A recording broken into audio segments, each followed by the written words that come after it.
bespoke radio for the masses. Headline edition, July 8, 1947. The Army Air Forces has announced that a flying disc has been found and is now in the possession of the Army. If the game is rigged, change the game. Game changer. I occasionally think how quickly our differences worldwide would vanish if we were facing an alien threat from outside this world. This is Fade to Black with your host, Jimmy Church, on the Game Changer Radio Network and KGRA, the Global Radio Alliance.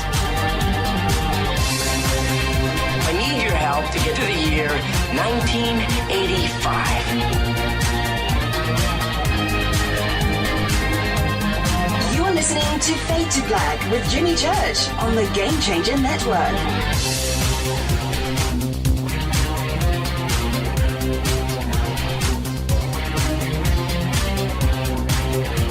All right. Well. Good evening.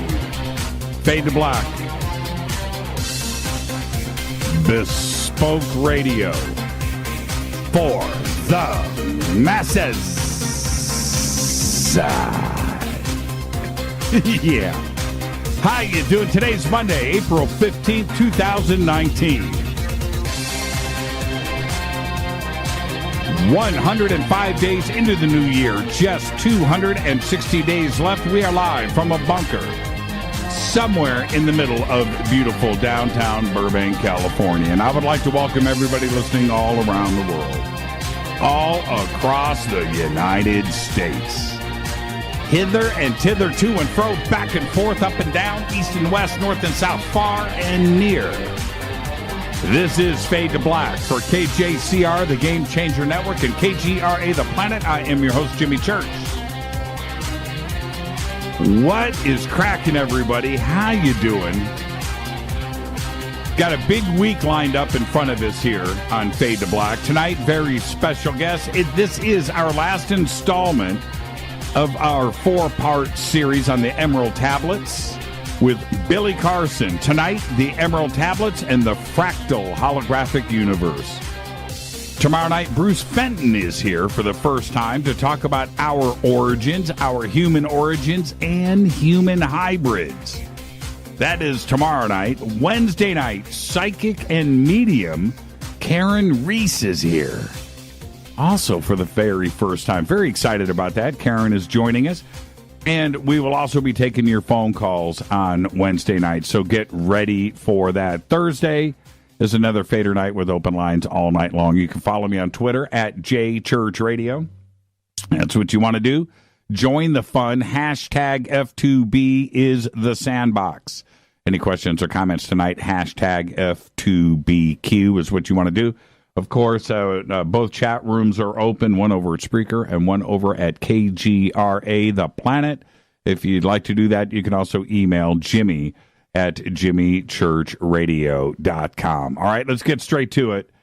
Breaking news. The world woke up today to Notre Dame. That's right. It was burning. Paris is burning.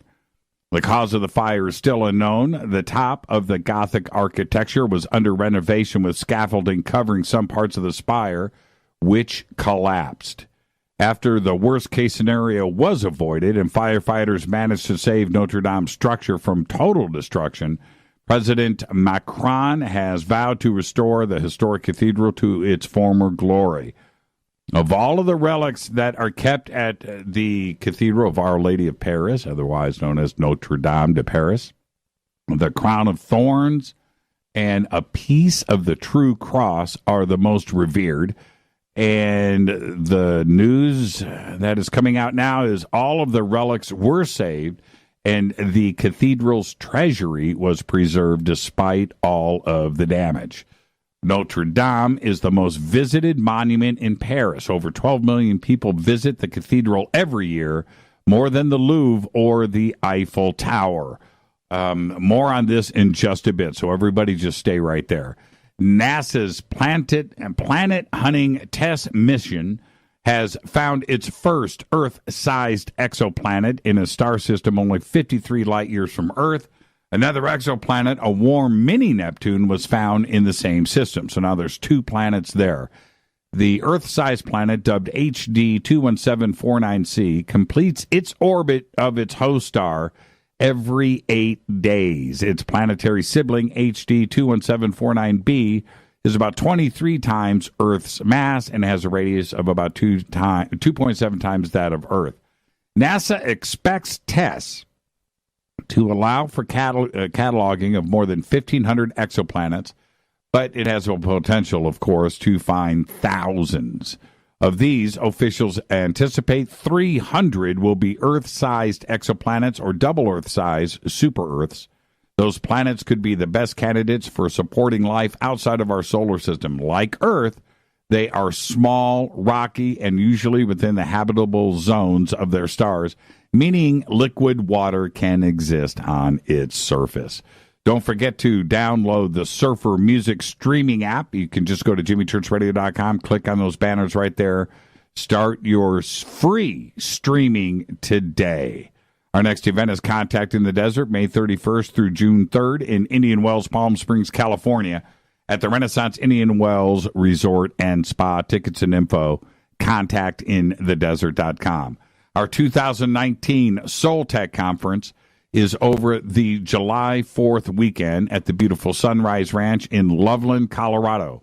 You can sign up for tickets and info at soultechgathering.com. The banners and links are over at Jimmy Church Radio. Also join our Facebook page.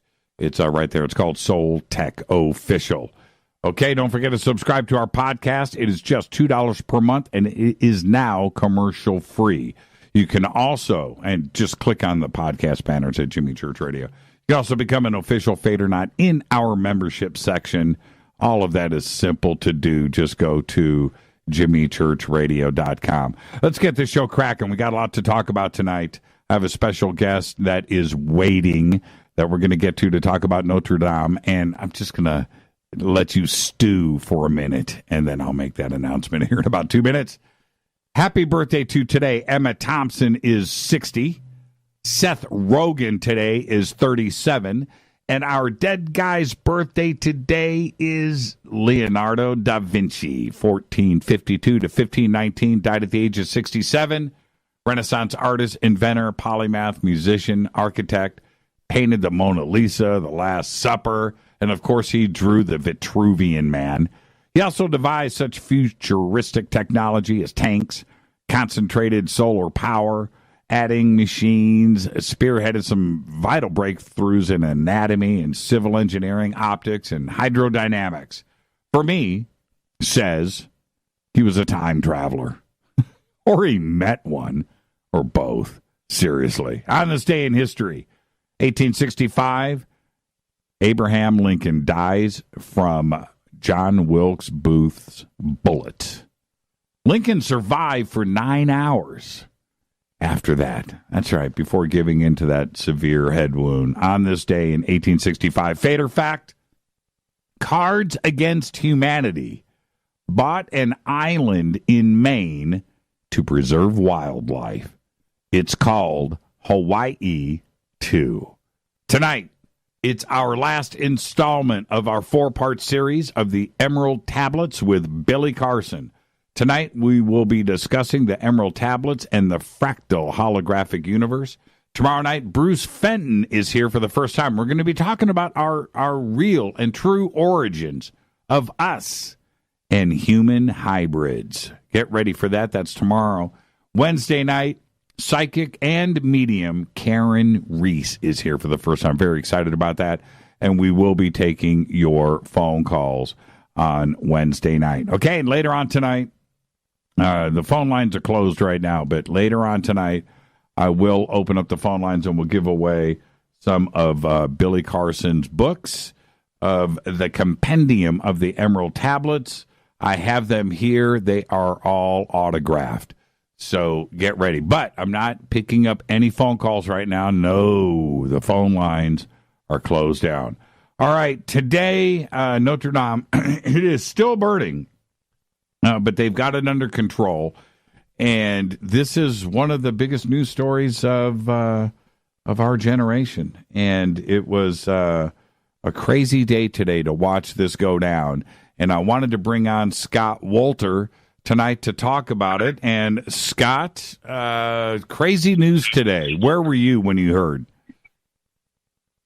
I was sitting on an airplane in Minneapolis about to take off for Boston and then drive down to Newport, Rhode Island, where I am right now. But I was delayed at the airport. Our plane pulled away from the gate because President Trump had arrived in Minnesota and they shut the airport down. So we had to sit on the tarmac and wait till they opened the airport up again. And I watched on CNN on the plane in horror. I mean, I have to say, Jimmy, I was sick to my stomach. I'm still sick about it. And I'm literally still trying to process because there's something very wrong that's going on here. And I will say on your show right now, I don't believe this was an accident. If they determined that it was an accident, I don't believe it. And I have good reasons for why I'm saying that. Well, this is, and I want to explore this because I was, Rita and I were talking about this all day today. And so I'm going to get back to that in a second. But let me say this. Okay. You don't have to be religious or Catholic or any, to appreciate what that building represents. And, 850 years old, it's beautiful architecture. And it's one of the places on this planet. I mean, to hear about that burning down, I might as well hear that the Great Pyramid, tumbled. That's how, and that's it. That's the way that I look at it. It's so anyway. Let's get back to this thought. The restoration crews that were there, we're talking about Notre Dame, okay? They have to be the best security, the best precautions, the best of everything there. And you would think that an accident would be nearly impossible. So certainly possible, but I would say that goes way down the list of possibilities because it's Notre Dame and who they have there and the precautions and the background checks and everything else. So I would say that accident for me just kind of goes down. I don't know. Of all places too, it's Notre Dame. So I would think that they would be looking at whether it's arson or terrorism, something deliberate, or whatever. I think that would be very high on their list. No question about it. But let's put it into context with what else is going on. Okay. A little over 3 weeks ago, the second biggest church in France, Saint Sulpice, had a fire. Did you know that? No, I did not. And of course, that didn't make the news, and they're not talking about that today. Right? No, okay. They're not. Right. And another thing that they're not talking about is in Jerusalem, the Al-Aqsa Mosque also caught fire at the exact same time as Notre Dame caught fire. And specifically, what caught fire. Now, you tell me if this is a coincidence or not. Right. It was the Marwani prayer room, which is where the Knights Templar stables were and where they had their headquarters when they controlled Jerusalem during the First Crusade. And let me just give you a little more context. Okay? Sure. You'll figure it out real fast. Sure. What a lot of people don't realize is that Notre Dame, Chartres Cathedral, Amiens, Lyon Cathedral, there's a whole bunch of them in France that are strategically laid out to mirror a certain constellation in the heavens that has to do with goddess veneration.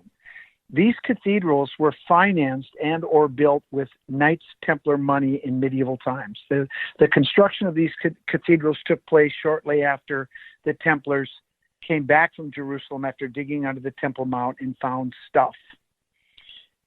In any case, there's something going on here. And I think what a lot of people don't understand is that, yes, Catholics venerate Notre Dame and these Gothic cathedrals in Europe as Catholic structures, but in fact, their construction using this sacred architecture, Gothic architecture, there's more to it than that. And these are actually temples to the goddess. And there's all kinds of architecture that reflects that we could talk about in detail if you want. But I think there's more going on here. In the past month of February alone, there were 47 documented desecrations, fires, damage of some type done to churches, Catholic churches in France. I don't believe for a second that what happened today was an accident. I'm still processing it, and I'm just sort of vomiting about information as I sort of try to process this in my head. But there's something going on here. This was not an accident, in my opinion.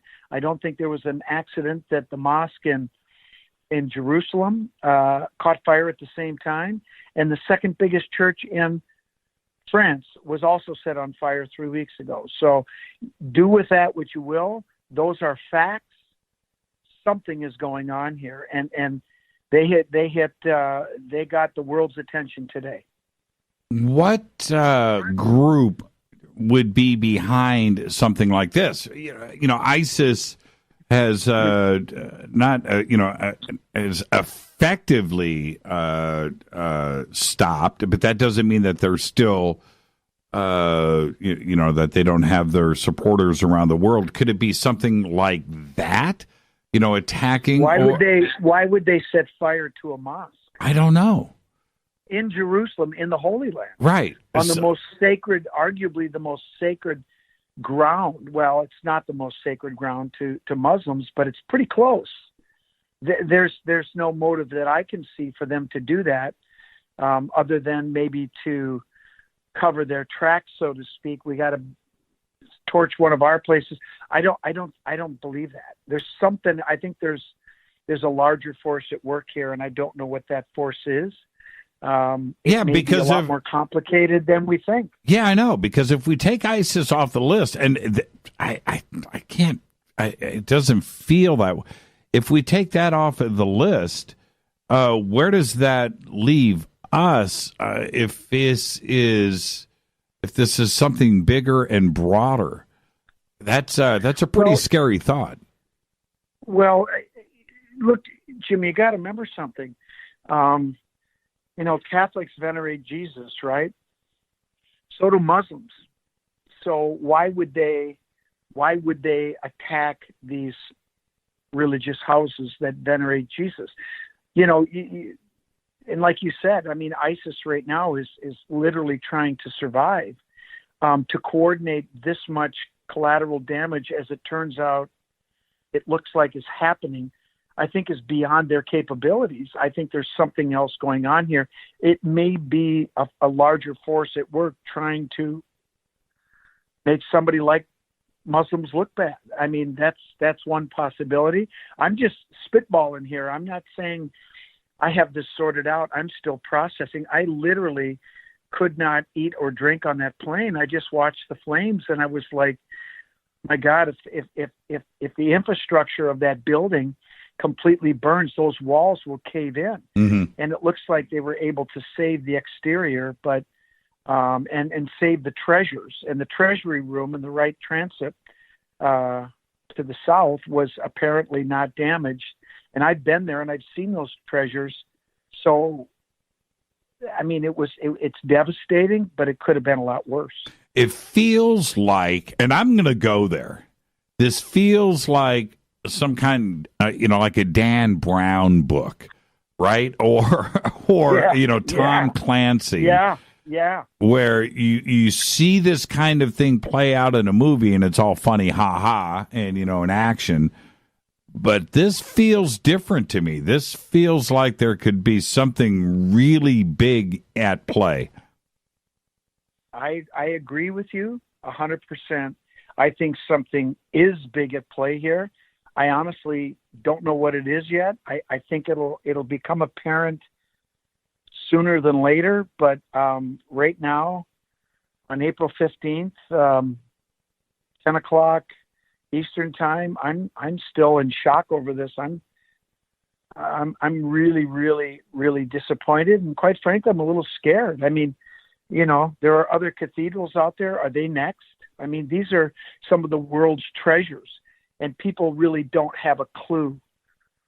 Honestly, do not have a clue the magic that these buildings contain, and the importance of these buildings, and where they were put is not a coincidence. And for these things to be desecrated like they are, and I'm not talking about this as a Catholic, I'm talking about this as a human being that appreciates the wonder of architecture, sacred geometry, ley lines, and everything else. This isn't a Catholic structure. This is a human structure, and everyone suffers when something like this happens. What do we do as if something okay, let's I just want to be direct. If they the construction workers, they're there, sparks fly, a paint can catches on fire, I would think they've got fire extinguishers and they've just got a way to control things. And if it was something else, that's what they can't control, right? If somebody, welding or whatever, right? Then they would be able to contain it, and at least, and they would say it started because some construction equipment got hot or whatever. But we're not hearing that right now. I think. Well, I mean, let's be honest. It's too early for anyone to draw any conclusions. And like I said, I'm just spitballing here. I'm going with my gut more than anything. But if they're able to demonstrate that an accident happened, and they can show the supporting evidence that this is what happened and this is the sequence, I'll look at it at face value. But I work in the construction industry. That's my main job, right? Material forensics in the concrete industry, and I know how these sites are. And when you're dealing with, any type of a structure that has wood, that has any type of vulnerability to fire, let alone Notre Dame Cathedral, are you kidding me? Every precaution in the world is taken, and I have a hard time believing that some doop-de-doop flipped a cigarette or was welding over a vulnerable area or whatever. I just find that almost impossible. It could just be some random accident. I just don't. It doesn't fit my brain right now. No, it doesn't. It doesn't fit mine either. And I said that over and over again today. That scenario just doesn't. It's Notre Dame. That's it. The best of the best is there. If you're going to be careful anywhere, good God, that's the place, right? It's just. Unbelievable. And why hasn't the BBC or any of the French press talked about these, not only these other cathedrals that have been vandalized in France, but the mosque in Jerusalem? Why hasn't that been mentioned yet? Well, that's a great question. And I was tipped off by somebody within the Brotherhood as being a Freemason. You know what I'm talking about. And we talked about it. And this is part of the reason why all of a sudden, I'm trying to think about what this could all be about. But that begs the question. The Aliasca Mosque, let's face it, in this toxic political environment that we have in this country right now, regardless of what side of the aisle you're on, talking about a Muslim structure being attacked, which is what everybody would think of the mosque in Jerusalem being, that's a huge story. That's a huge story. That's inside the walled city of Jerusalem, that an attack took place. Why aren't they talking about that? What, St. Sulpice? Are you kidding me? Mm-hmm. That's Right. one of the most important religious houses in the world. I mean, it takes a back seat to Notre Dame, it's literally only a few blocks away in Paris, but it's an amazing structure with a history that's incredible. And you didn't know that when I told you that, you weren't aware of it, were you? No, I was not aware of it, Scott. And I want to thank you. And it happened a month ago. I want to thank you for taking the time to come on tonight, because I know what you're doing out there. You want to tell everybody what you're doing in Rhode Island? Well, the show has been announced. America on Earth is back, and I'm thrilled to death. And the new season starts May 28th, and we are wrapping up our shooting season in the field. I have a lot more voiceovers and things to do back home, but I'm out here working on an episode that I think when people see it, they're going to really like it. I think they're going to love it. And unfortunately, though, we're going to, my memory of this trip is going to be scarred with this tragic event, and it's. And we don't even know we don't even know the extent of the damage. I saw a couple of images that were just released of the interior of the cathedral. With those grand arches, right? There's like 3 of them that go across, and the middle one is a giant hole.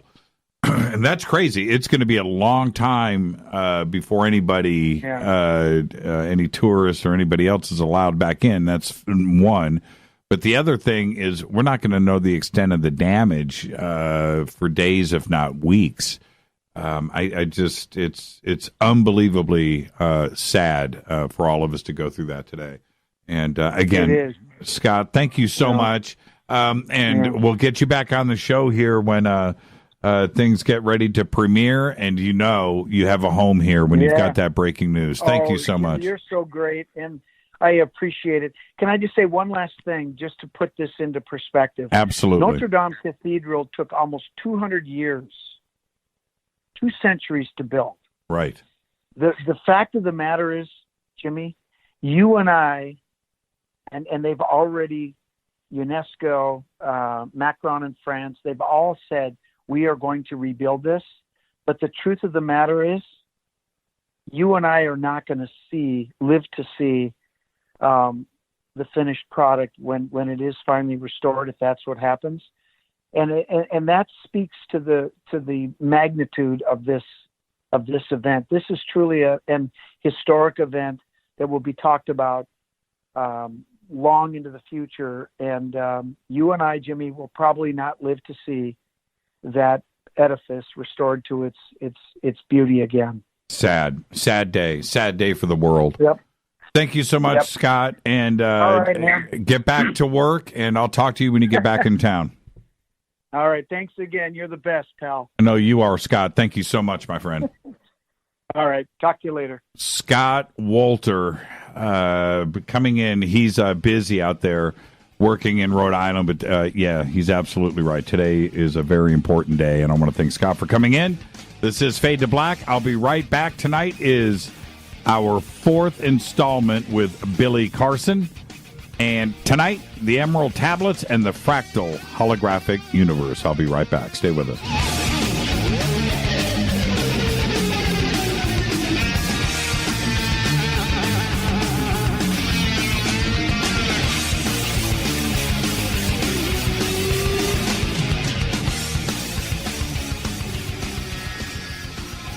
Welcome back. Fade to Black. Our guest tonight, Billy Carson. I do want to thank Scott Wolter for coming in. A very, very busy day for him. Crazy day. This is part 4 and the final chapter of our 4-part series with Billy Carson on the Emerald Tablets of Thoth. We've been broadcasting this over the last 3 weeks. Tonight is week 4, and we are going to discuss the Emerald Tablets and the Fractal Holographic Universe. Billy is the founder of Forbidden Knowledge, the author of the Compendium of the Emerald Tablets. I'm holding up the book right here. There it is. He is an expert and the host of Deep Space, a new original streaming series over on Gaia. And his Forbidden Knowledge has over 2 million followers and subscribers throughout social media. He is also the CEO of First Class Space Agency based in Fort Lauderdale, Florida. And his space agency is involved in research and development of alternative propulsion systems and zero-point energy devices. Billy is also the founder of Pantheon Elite Records, a contributor to Thrive Global, and is a registered international journalist. His website, of course, is Forbidden with a 4, ForbiddenKnowledge.com. I'd like to welcome back for week 4, Billy Carson. Billy, good evening. How are you? I'm fantastic. Thanks for having me back, Jimmy. It's been an amazing ride with you over the last month, and the book is so good, and I've had such positive feedback from everybody, and I want to let everyone know the links to get the compendium is right there in our YouTube feed. It is also on Twitter and also over at jimmychurchradio.com. Just click on the link, and you can order yourself your very own copy. How has the feedback been since the book's release, Billy? It's been totally and absolutely amazing. The 5-star reviews, some reviews have been put up on Amazon now. I just read a couple to you real quick. Billy Carson's level of knowledge is unmatched. At first, I thought this may be tough to read, but Billy breaks down the teachings, and it's very comprehensible. I feel my level of intelligence skyrocketed after reading this book. I'm looking forward to reading more of his work. So I mean, that's just one of many. There's so many up here now. I'm just pretty excited about the feedback so far, and everybody's just is asking me, do I have anything else to put out? Well, see, this is what I really enjoy, Billy. Not only about your work, but this community, is that everybody is on a quest. We're trying to figure this stuff out, and you've been doing this for a very long time, and the difference between your work and so many others, and I appreciate everybody's efforts, but you are out there flying around the world, going to these ancient sites, and it's what you do. You're going out there and getting it done, and that puts you head and shoulders above so many others out there, that when somebody reads your work, it comes from a mindset of somebody that has been there, that has been to these megalithic structures and these important sites, and your quest for knowledge is the same as everybody else's. You're just trying to get those answers. Absolutely, man. Absolutely. And I just made a commitment to myself that I would travel the world no matter what, and I would visit these places firsthand and not rely on photographs from encyclopedias or Google Images or mainstream media, that I would actually be able to get out there myself. And I sacrificed a lot to be able to do it. And so far it's worked out for me. And I've created a lot of memories that are worth more than gold.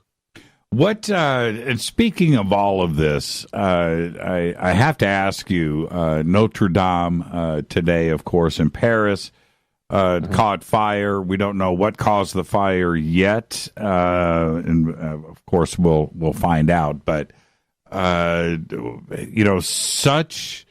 such an important site. It's 850 years old. Such an important structure, and the world watched it today burn. What went through your mind when you got the news?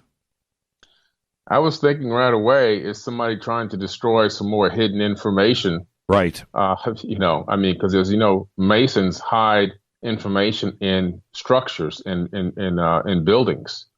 A lot of the buildings on this planet that were built by Masons, or actually designed by Masons and maybe built by other people, but the design is the most important part, have a lot of hidden code messages, information, and historical, real, true historical background as to what happened in the ancient past. Also, a lot of these buildings are built to harness energy. So a lot of the cathedrals are built in the way that they look, the shape and style that they are, in order to harness different types of energies. And this is what a lot of people don't know. A lot of churches are built in a specific way to harness energies. And, there may have been some information that was discovered there that may the people in charge may have felt, well, this may be just a little bit too much. Maybe they're getting a little bit too close to the truth. Maybe somebody will figure this out later on. I mean, we just don't know. There's so many different things that could have happened or potentially might happen. But yeah, it's really a shame. Another great antiquity now being destroyed in modern times. Yeah, no doubt. And I thought about all of that today. The crown of thorns and the true cross. If those are there, just think about and it is a museum and other things, but think about what has been collected and deposited and stored there for centuries and centuries, things that we can't even wrap our mind around, right? And could that be part of it? And you have to stop, no matter what, you have to stop and think in those terms here, that quite possibly somebody was trying to destroy artifacts, history, information, and also the structure itself, which has meanings all over it, the stained glass and the sacred geometry. All of this might have been a target, Billy. I agree with you 100%. I mean, there are no coincidences. And when you have a crew working on a structure that is so priceless, every single thing is taken into consideration. And for there to be this massive fire, to me, I hate to be a conspiracy realist every single time, but this particular situation, again, I have to look and think, what were they trying to hide? What has been destroyed that would have given mankind another clue to the true history of our ancient past? Was there something in there that was destroyed that could have awoken people to the point where they realized that they didn't need a religion anymore? So many different things that could have reasons why it could have caught on fire. I mean, it's highly unlikely that it was just a regular, typical accident. Yeah, and Scott Walter was just telling us here that there were 47 churches that have been attacked in France, and nobody's talking about that. And a mosque inside of Jerusalem, inside the walls there, at the same time Notre Dame caught fire today. Yeah, sounds like an erasing job. Somebody's erasing information. It seems much bigger. We're going to find out. It could have been an accident, but I would think that whoever is the restoration crew and that company or companies that is doing the work on Notre Dame, that they are the absolute best of the best of the best, and there wouldn't be any accidents. Right. Accidents can happen. I'm not saying that, but I would think that they have precautions in place for accidents. Things called fire extinguishers. And you know what I mean? And a fire wouldn't spread in Notre Dame unless it was deliberate. And it just doesn't feel like an accident to me. All right, moving on. It just bothers me. The whole situation bothers me. Okay. Let's get to the subject of the show tonight, which is the Emerald Tablets and the holographic universe. Now, fractal holographic universe. And like always, Billy, let's start off here and just a brief description of what the Emerald Tablets are. Mm-hmm. Well, the Emerald Tablets are a work of tablets that were written by Thoth the Atlantean. He claimed to be an Atlantean priest king that ruled over the ancient land of Kem a very long time ago. He ruled for about 14,000 years over the land of Kem. He wrote these tablets around 36,000 years ago and left them in the custody of pyramid priests. And before he descended into these halls of Amenti that he talks about. But these tablets are literally a guide to life. They cover everything from metaphysics, quantum physics, quantum mechanics, hermeticism. They also cover technology and different types of technologies that we are just now starting to redevelop in our current era. And I would most likely a lot of the scientists have read this content and maybe trying to reproduce some of the things that they've read that he left in there. And so these tablets were rediscovered in more modern times and then brought to light through many, over the last few hundred years, by many famous people like St. Thomas Aquinas, Roger Bacon, Isaac Newton, the Queen of Sheba, Aleister Crowley. I mean, the list goes on and on. That they've passed through a lot of different hands, and a lot of different new works have been written based off of and inspired by these emerald tablets. And now, in the modern day, we have a time where people are ready to receive this information, analyze it, and decipher it in a way that nobody has ever done before. And that's why I wrote the compendium of the emerald tablets, to give a complete breakdown of the information to the best of my ability, based off research and investigation, to allow the general population of the world to have access to the enormous amount of information and mind-blowing content that's in the tablets. Now, if we're going to move all of this over into discussing the holographic universe, that's one thing. Then we add fractal holographic universe to it, one of the most fascinating subjects that we could ever entertain here on Fade to Black. And bringing that full circle into the emerald tablets is a pretty bold move there, Mr. Carson. And I cannot wait. I cannot wait for this conversation tonight. What is the fractal holographic universe? The fractal holographic universe is basically a theory that was built, and that's really not really a theory anymore, because it's actually been applied in mainstream works. Something by a guy by the name of Mandelbrot, who developed something called a fractal set. And this Mandelbrot fractal set is a very simple equation that allows, that he based it off of what he saw in nature, and it allows the progression of very simple structures to reoccur over and over again to infinity. And he came up with this concept after observing nature, observing mountains, observing how rivers and streams, when zoomed out, look just like the connecting tissue inside of your lungs. That also can zoom out even more into the universe. It looks like the connecting tissue that connects all galaxies. It also kind of looks like the neuronic activity inside the brain. It's more of that as above, so below. And as he looked at it, he realized that we may be living in some type of a hologram that has the same exact patterns reoccurring over and over at very different scales. And through this, he developed this thing called the Mandelbrot set, which is a very simple equation, which has been applied by Pixar in more recent times.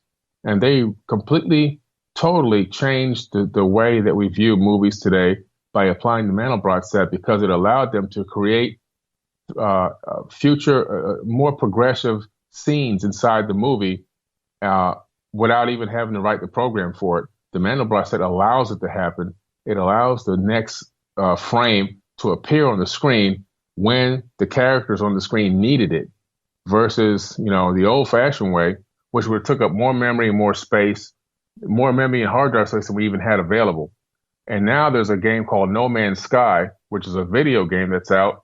This video game has 80 trillion planets. Right. And each planet has millions and millions of entities on it, all on the size of a CD disc that fits into a game console. And it's literally an infinite game. It never ends. And it's an entire universe on a disc, all based off the Mandelbrot set. So this is what we've basically come to now, the understanding that nature builds everything in fractals, these very small pieces that reoccur over and over again to create the whole. And just like when you take a hologram and take one small piece of the hologram, you're going to find the entire holographic image in that smallest piece. The only thing that you lose is resolution, a little bit of resolution. So fractals are really amazing, and they can be applied to everything from nature to financial systems to economics, even to psychology, and even to gaining of knowledge. Just now, the fact that we're going over the emerald tablets is giving us a fractal of Thoth's mind, his consciousness is entering into our bodies. So now, and I understand the idea behind, like No Man's Sky.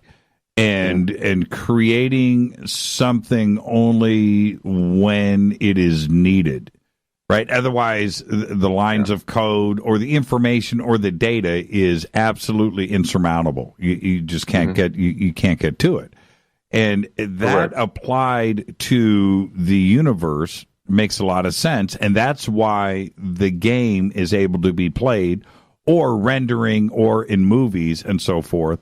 Can be done correctly, and I get that. And then, but to back up in the Fibonacci sequence and everything else in nature, it all makes sense. Now let's tie that back into the Emerald tablets. Where is the connection there? The connection is in tablet number 8, the Key of Mysteries. So in tablet number 8, this is where you have Thoth talking about being able to basically leave this dimension and access other dimensions, and also the fact that this dimension is based off of light.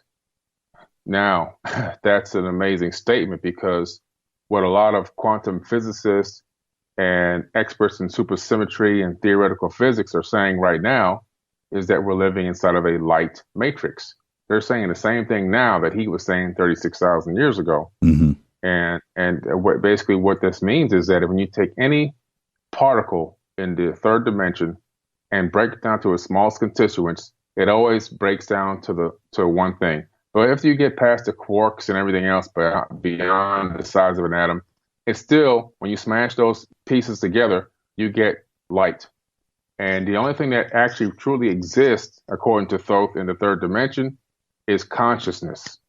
And this is now the same thing that scientists are saying, that everything in the third dimension is basically consciousness, because consciousness interacts with vibrating strings through string theory, and these vibrating strings interactions then collapses electromagnetic waves into something that we like to call matter, which is still truly a full illusion.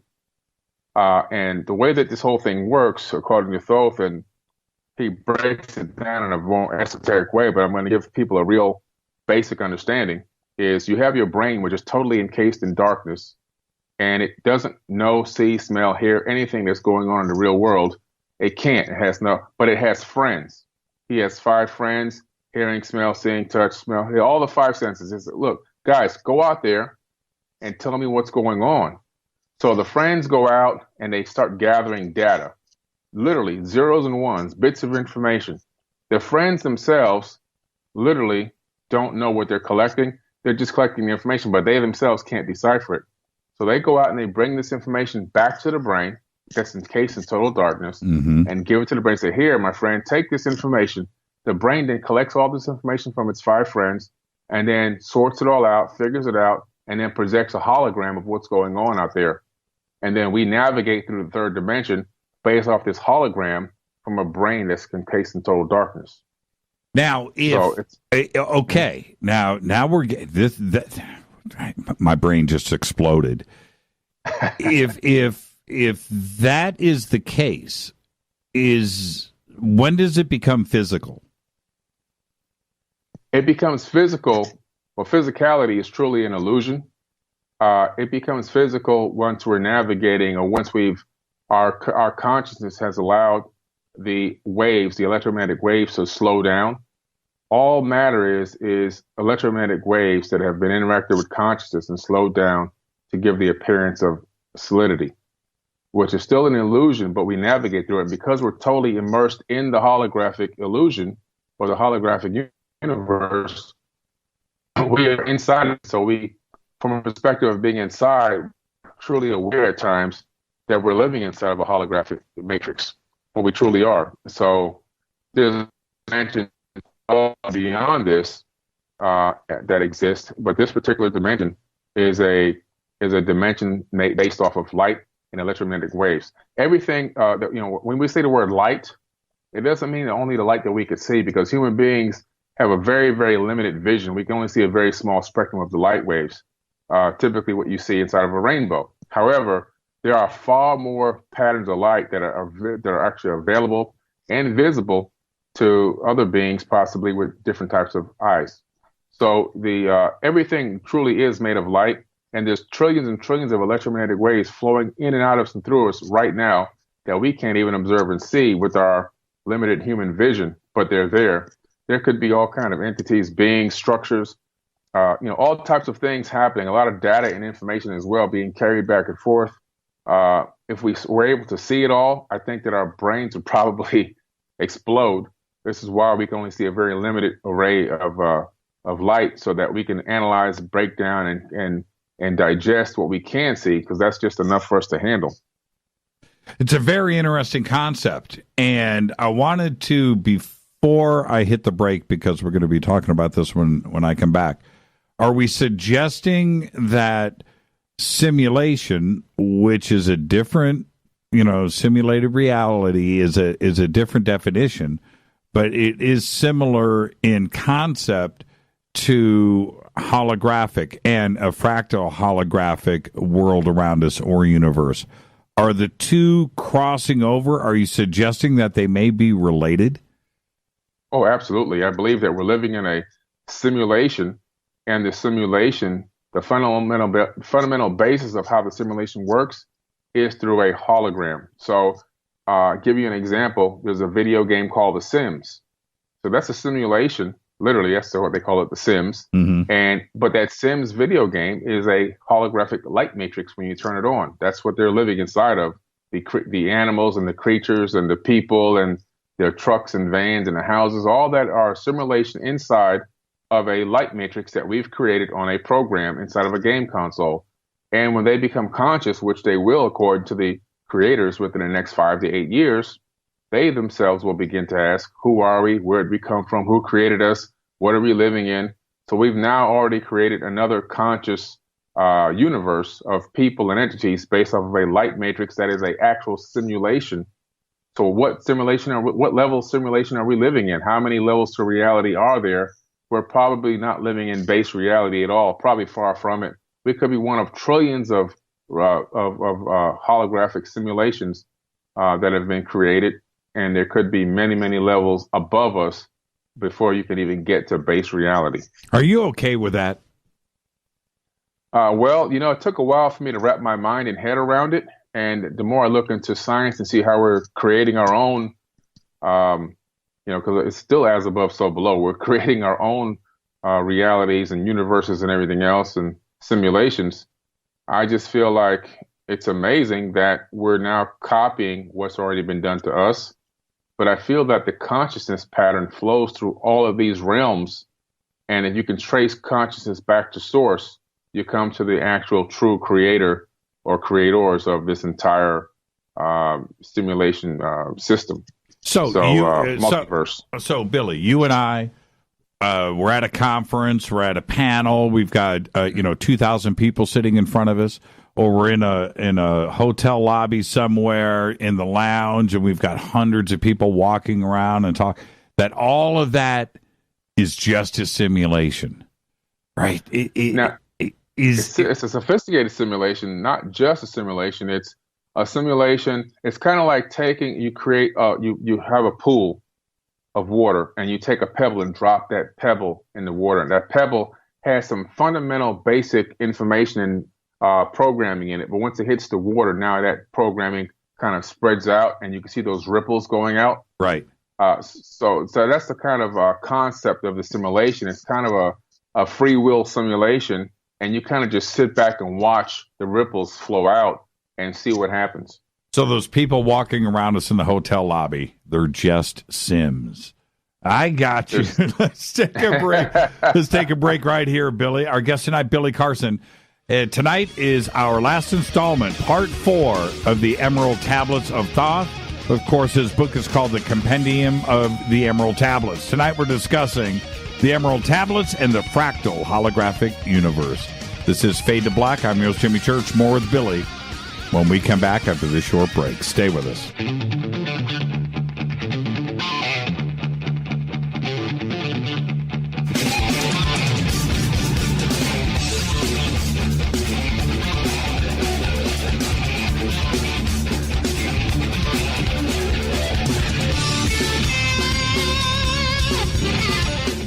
Welcome back. Fade to Black. I'm your host, Jimmy Church. Tonight, Billy Carson. This is our last installment on the Emerald Tablets, and tonight we're discussing the Emerald Tablets and the Fractal Holographic Universe with Billy. The book is called The Compendium of the Emerald Tablets. There it is. You can get your own copy. The links are down in the live feed and also over at jimmychurchradio.com and on Twitter. And Billy, I wanted to stay on this Fibonacci fractal element of all of this. Because if the suggestions that are in or on Tablet 8, we have to then think about what Einstein was doing with the space-time continuum or black holes or the event horizon and the fractal elements that are suggested there that we are proving today, and gravitational waves and the fractal side of the universe. Well, this goes all the way back to Tablet 8, and science is now coming together on this side of the information from Thoth. Absolutely. It's truly amazing because everything that Phil talks about in the Emerald Tablets in reference to even the fact that everything that we do, everything that we think, every action we put out there into the universe, all exists permanently in space-time, okay? And this, now you look into more modern religious texts, you discover things like the Book of Life, and everything you've done has been written down. And when you hear that, you go, oh, that sounds, okay, that sounds like some kind of crazy mythical thing. There's a sky daddy with a wand that's recording everything we do and see and hear and say. But now when you go into modern day science, peer-reviewed science that we've got now, that we know based off of real research and study by real quantum mechanics experts and physicists worldwide, the fact that everything that we do, say, think, every action that we take in this third dimension is recorded permanently, because everything generates an energetic signature, and due to the second law of thermodynamics, energy cannot be destroyed, it can only be transformed. Even the great quantum physicist and theoretical physicist Stephen Hawking, who had come up with a theory about black holes, originally thinking that when you went into the black hole, you would completely be destroyed, then recanted that much later in his life and said that no, Einstein and everybody was right. When you go into a black hole, you are not destroyed. The information is stored on the event horizon permanently. All information in the universe cannot be destroyed. It can only be transformed. So everything that you've done, said, thunk, everything we've built, everything we've created is all the information is stored somewhere in the universe, and is accessible through what they call the Akashic records, if you want to get mystical with it, through mysticism. Or if you want to look at it from a scientific aspect, we're talking about the fact that we're living in a fractal holographic universe that has all the information contained herein in bits of zeros and ones all over the place that are accessible if you can obtain the right frequency to download the information. The fractal side of the universe, if everything is broken down into singularities, and I'm talking about, black holes and this Fibonacci sequence that goes back to the basis of everything that is here, right? You go walk out into your garden, walk out in your backyard, look at a leaf, look at anything that is alive in nature, and you're going to see that sequence there. And then that same sequence expands all the way out into the universe, and that's what things are based on. Absolutely. Right? And yeah, the if that is indeed the case, did this information come to Thoth from elsewhere, from off planet? Oh, I do believe so. He was taught by the Dweller, which is his dad, Enki. He calls him Thought Me. He's got a lot of different names, the Dweller. He's got all these different names, but regardless, the Seven Lords as well were his teachers. So he himself had to come from a position of being a student. And as you know, when the student is ready, the teacher will appear. So now he himself, being the student initially, has now become the teacher, and probably one of the greatest teachers of all time. He kind of even surpassed, I think, some of the teachers that taught him He becomes the real true master of knowledge and information, and has gone out throughout the entire universe teaching these incredible esoteric teachings and metaphysics and quantum physics in different languages and spirituality. I believe possibly throughout the entire universe, or at least throughout several different galaxies. Yeah, I'm sorry, I'm getting texts here that are taking my mind off of where we're going. Somebody wanted me to go back and ask you about The Sims. You said something about the creators are going to bring them to life in 5 to 7 years. Yes, sir. It's amazing what's going on these days technologically. There was a article written a couple years ago, maybe 2.5 years ago, by a tech magazine, where the owner of The Sims was collecting information from people on their own personal memories and how they thought about different things. And it was a huge questionnaire because he wanted to collect all the information about people's lives, histories, feelings, thoughts, experiences to add into The Sims game. And then about a year later, another article had come out about the fact that adding AI technology to these video games is going to take them to the next level, and that within the next 5 to 8 years, the Sims could potentially be conscious. Now, this is a big revolution in the way that we see our own world, because if we now are creating a video game that has obtained consciousness, who are we? Are we God? We're their gods, literally. They're going to be people in there. They get married, they have families, they can get pregnant and even give birth in this video game. They go to work, they go on dates, they buy houses, they have neighbors and parties and all this stuff, just like we do. But now add consciousness to that. How long will it be before these Sims themselves begin to develop their own technology, where they then create their own simulated universe? And then there's another level beyond them. So how many levels does it go? I mean, it can just continue to go throughout infinity, because of as above, so below. We're literally talking about, multiply created universes, a multiverse created by ancestral civilizations. It reminds me of not The Sims, but the fractal holographic universe, going back to the movie Thrive, where they talked about the dual torus manifold and how it fed into itself, and it was continuous. And even though it doesn't look like the Fibonacci sequence or fractals, it actually is. And that also was the basis of the universe. Is there a connection there?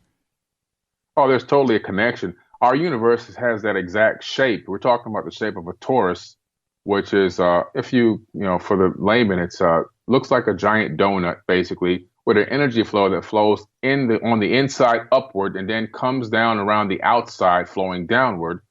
And this energy flow can be found in the human heart, which is flowing in and out of the human body, which creates a torus field around the human body. In and out of a fruit, for example, if you take a look at a lemon or an orange or any type of fruit like that, you would find the energy signature would be similar to the same coming out of a human body, a torus energy field.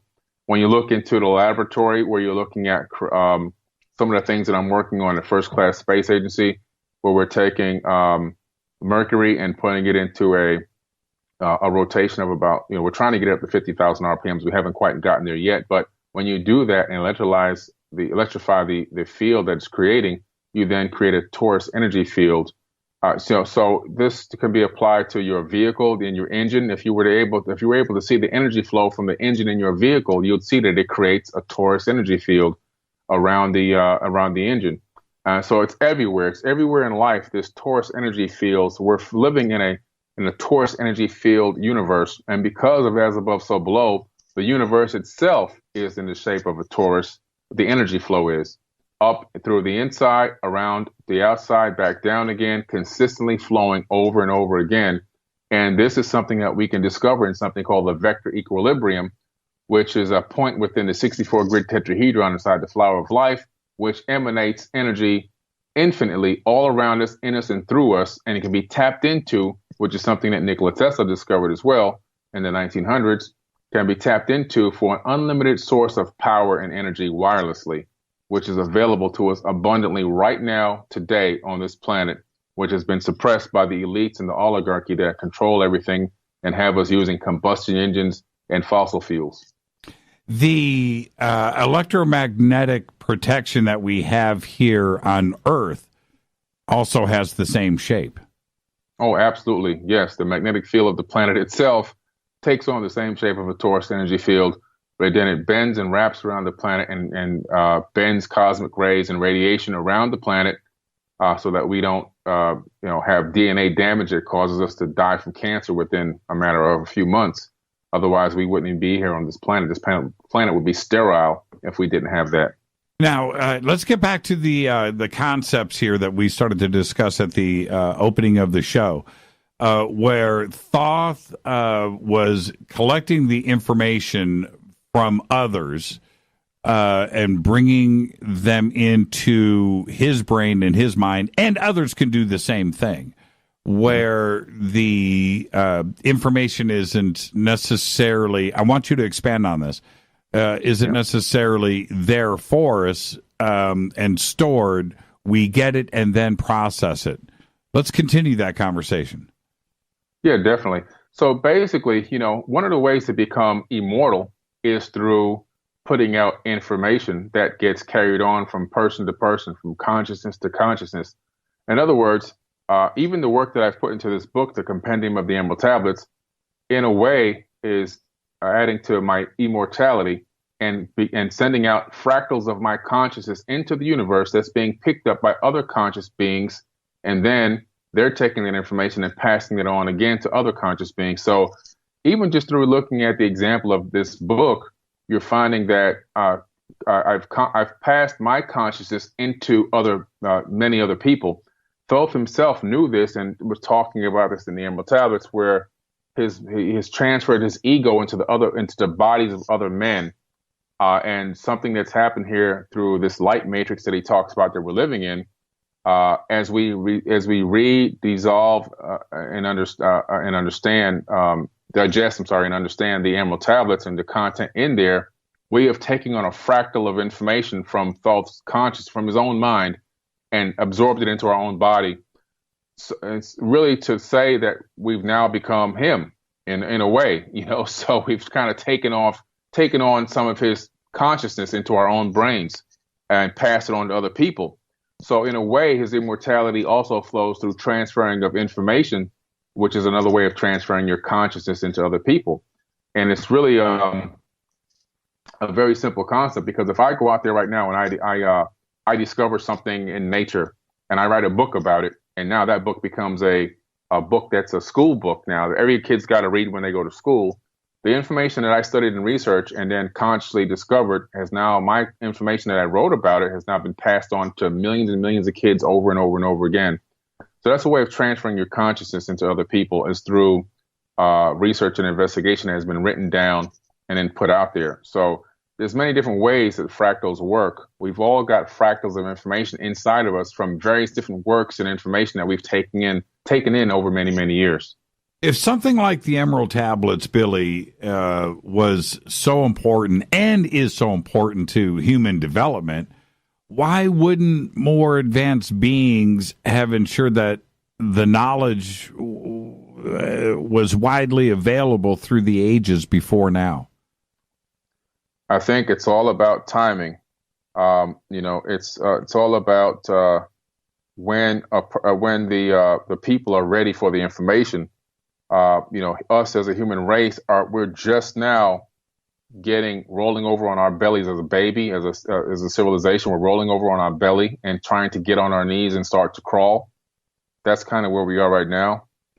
And I think that that's where the Emerald Tablets really kicks in. And we're finally coming to a point in our civilization where we're able to start to digest this information and figure it out. There's a famous quote in the book, in the very back of the book, right under the acknowledgments and thank you that I put in the book.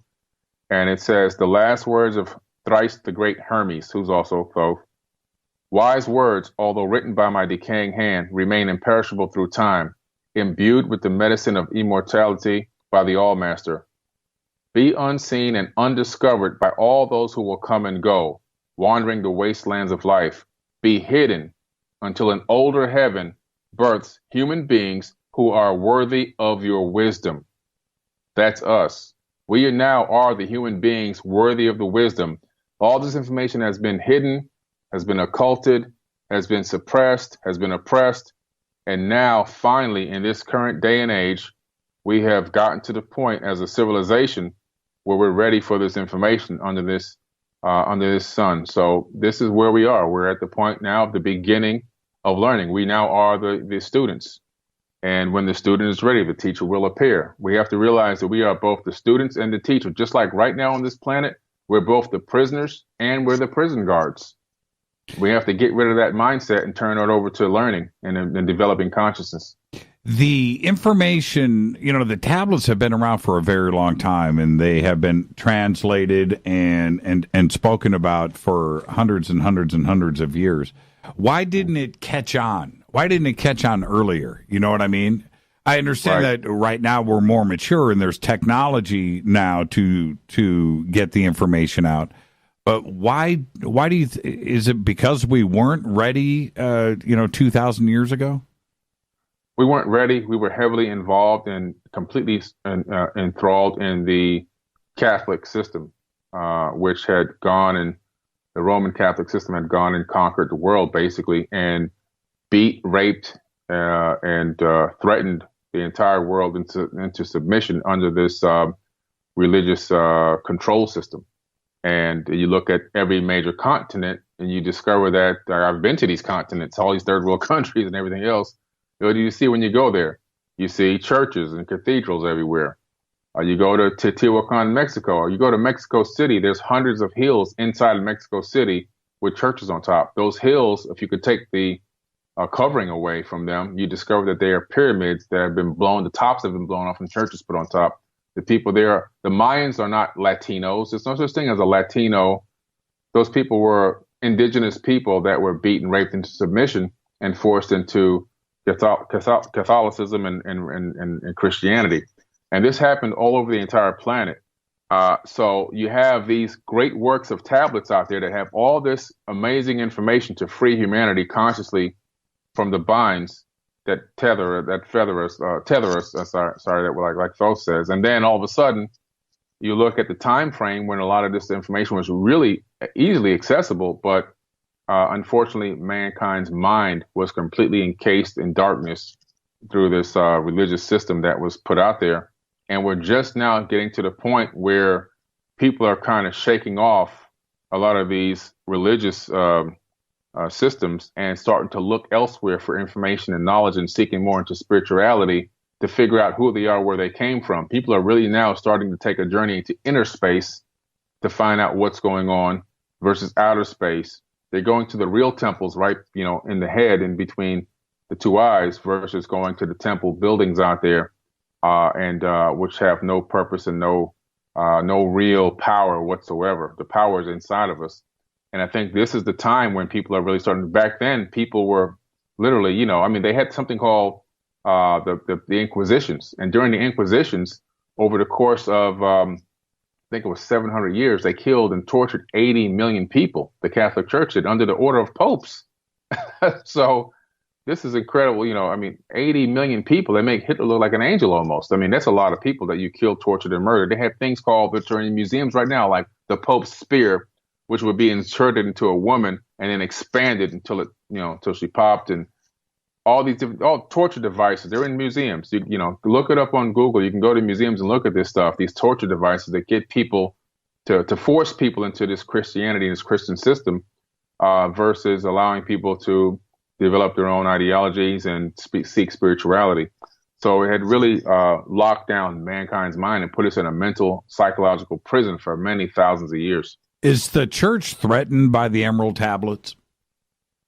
Oh, I believe so. You're talking about a hegemonic, megalithic, multi-trillion-dollar entity that has complete control over billions of people on this planet. But I think that they control other planets as well, just because of some of the anomalies that I saw that resemble what we see on Earth in terms of churches. But But regardless, on this planet, billions of people, and they don't want to give up that power at this time. Most of the wars that happen on this planet are all approved by the Catholic Church, by the Black Pope, not a black man like me, like a black man, but the Black Pope. He wears all black. The Pope that wears all white that you see on TV, he has some power, but not the ultimate power. The Black Pope controls the whole scene, everything behind the scenes, and actually approves wars and so forth on this planet. It's a very, very deep, dark hole, rabbit hole that you go down when you start to research all of the information about them, and as well as everything they do for their indoctrination speeches and all the things that they have to do to vow to the papacy. It's really it really begins to get extremely, extremely dark, and all that information is public record. Anybody can really go download it and look it up. They don't make any effort to hide that information, but they'll hide the emerald tablets from you. So it's really amazing. Have you seen American Gods yet? We talked about it last week. Did you watch it this week? I know you've been very busy. Yeah, I've been really busy trying to catch up on some stuff for Gaia. But this is when we get off of this call, my fiance actually has it queued up right now. We found it on Stars. So yeah, we have it on Stars right now. It's on Stars. Yeah. I'm going to give you a little spoiler. So last night in the new episode, I think it's Orlando. Anyway, it doesn't matter. Says to Thoth. Thoth is a mortician, by the way. And his name is Ibis, right? And but he says to him, and you're going to love this, and you need to pay attention to comments like this throughout the series. He goes, "Ibis, you were thrice, man." And it just lays it out like that. And most viewers, it's just going to go, blow right past them. They're not going to get it. And then for me, I just sat and I was like, man, did everybody just catch that little comment right there, that little tasty nugget? Yeah, American Gods. It is absolutely amazing. Let's take a break right here, Billy. We'll be right back after this short break. This is Fade to Black. I'm your host, Jimmy Church.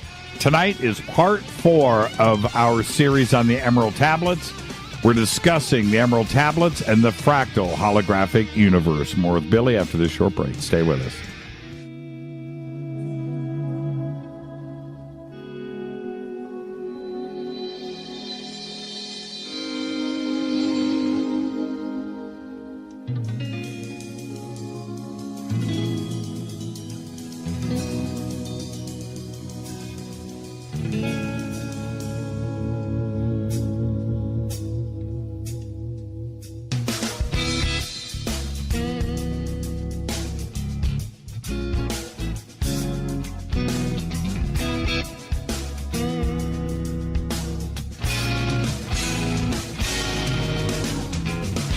Welcome back. Fade to Black. I am your host, Jimmy Church. Tonight, Billy Carson is here. It's our final installment. It's been a great month of Mondays with Billy discussing the Emerald Tablets of Thoth and his new book, The Compendium of the Emerald Tablets, which I have here. And as you can see, I'm reading it. And tonight we're discussing the fractal holographic universe. And Billy, I want to take the time now. We're going to open up the phone lines, everybody, at the top of the hour.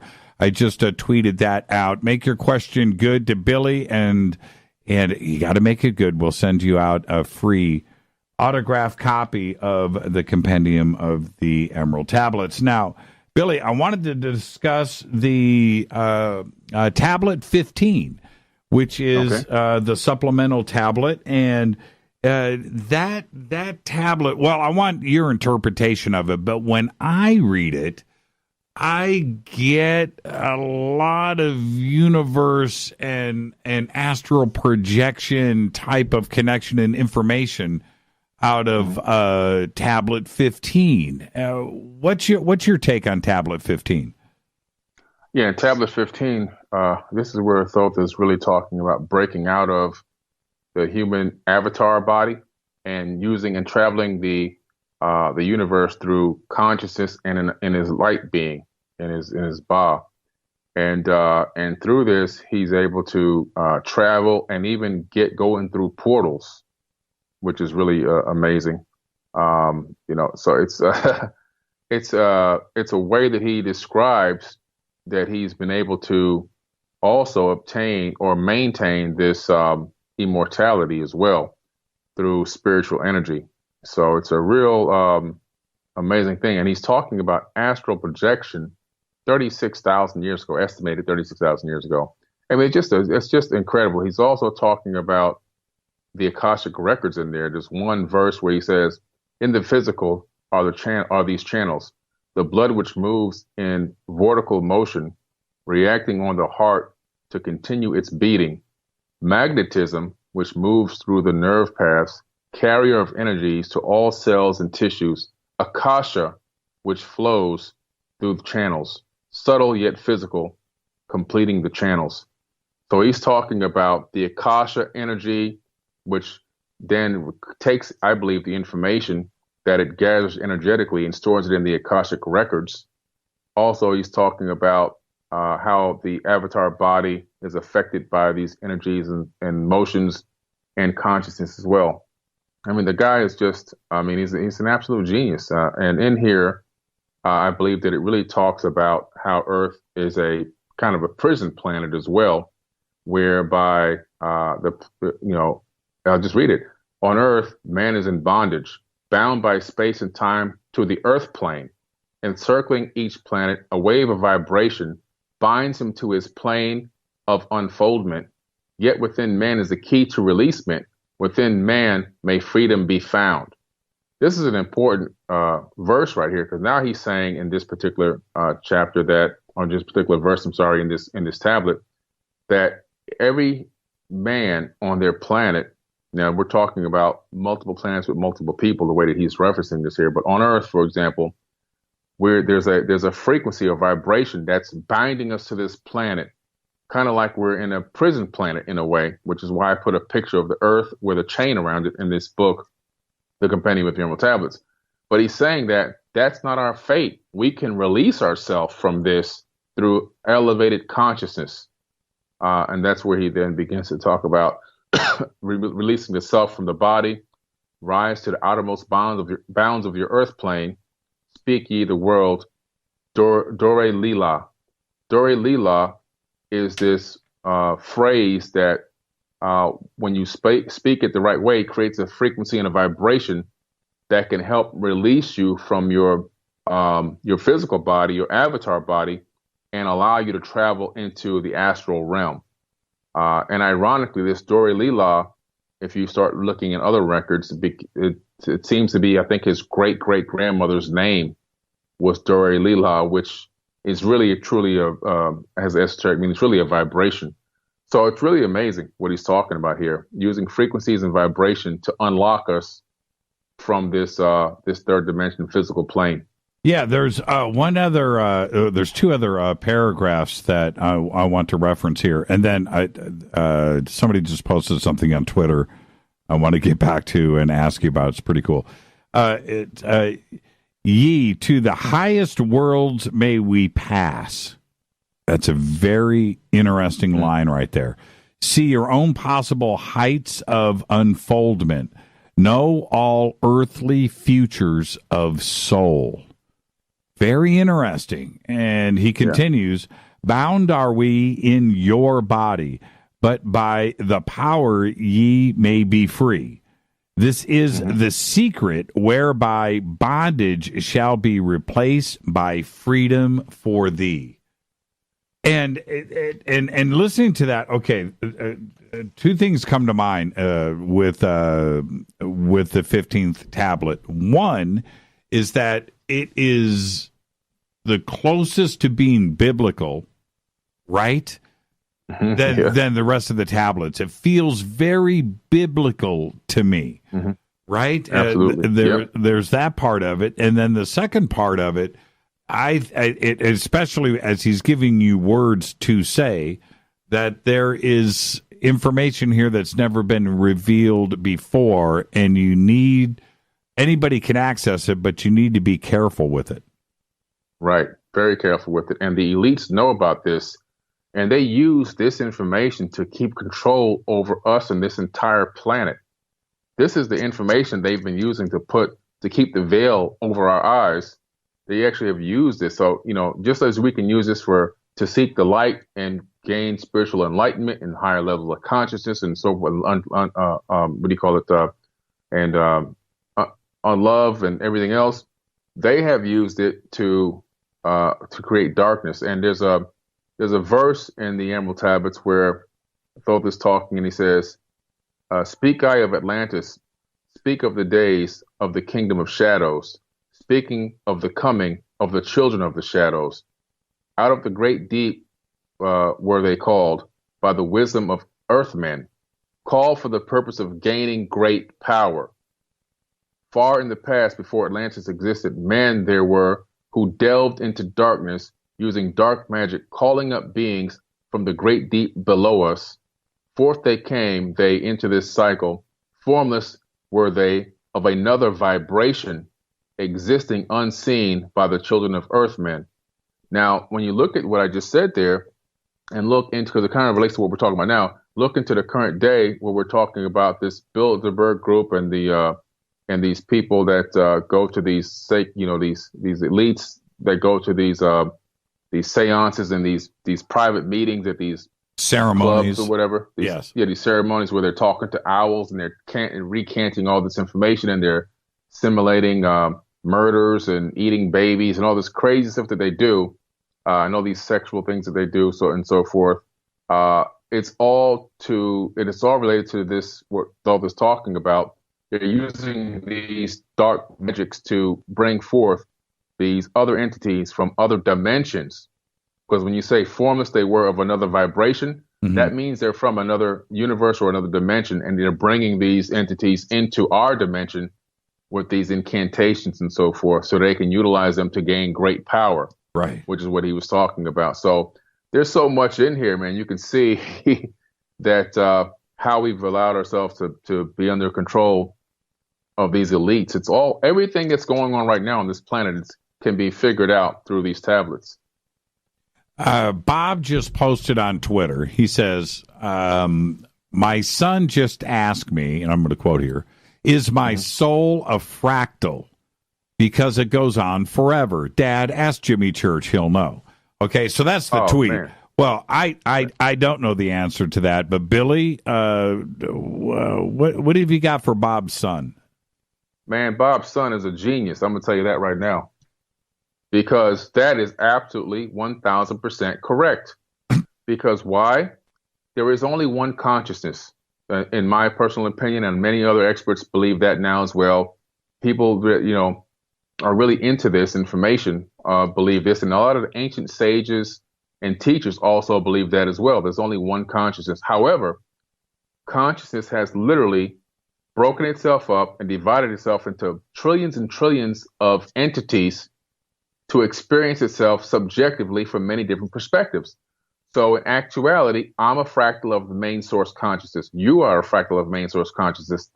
That child is a fractal of main source. All of our souls are fractals of one consciousness, all experiencing itself subjectively from different perspectives, even as a blade of grass, even as the microphone that you yourself, Jimmy, are talking into and I'm talking into, the atoms in that are all part of this mass consciousness that's experiencing life in the third dimension from many, many, many different perspectives. So our soul is truly a fractal of one main conscious entity. How far, if that is the case, how far through space and time does that go? Okay, I mean it like this. You and I are here. Apparently, we have stopped, at least temporarily. But if it goes on indefinitely in a fractal situation, how does it stop? How far does it go? Us, our soul, our energy. It's amazing. I mean, truthfully, it can go on through infinity. And I say that because one of the reasons why, well, let me go back. Quantum theoretical physicist Michio Kaku and many others, which you've interviewed Michio Kaku before, I believe, have come to the realization that we're living in a universe that's got at least 11 dimensions, or it would collapse in on itself. And one of the things that appears to be consistent through all dimensions is gravity. and it would explain why in the third dimension gravity is one of the weakest forces, because it actually leaks through multiple dimensions.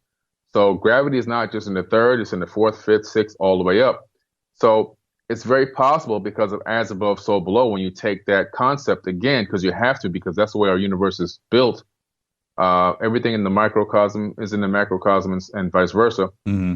You begin to realize that it's very possible that it works the same way with that. So it's very possible that, all this stuff is interlinked, and whatever you see on the biggest scale can be found on the smallest scale. I was listening to Leonard Susskind last night, and he's somebody that I just absolutely love, and I cannot get enough of his fantastic mind.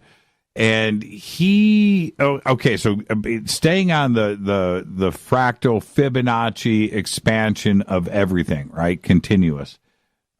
He was talking in this presentation about the old concept of the universe was that we would expand, gravity would take over, suck it back in. We would, go back into nothing to zero. Big Bang happens again, rinse and repeat, and the universe is always just in this process. But that now today, that's not generally what is accepted, in that now that dark energy is here, and that is forcing at an exponential rate, the universe is expanding back to the fractal idea here, in that it is speeding up the expansion, and that it's not going to collapse on itself. It will expand in infinite. And that's Correct. Exactly what we are talking about, isn't it? Absolutely. This is why we'll never discover or find the edge of the universe. It's expanding far more faster than we can ever discover the edge. So there is no edge.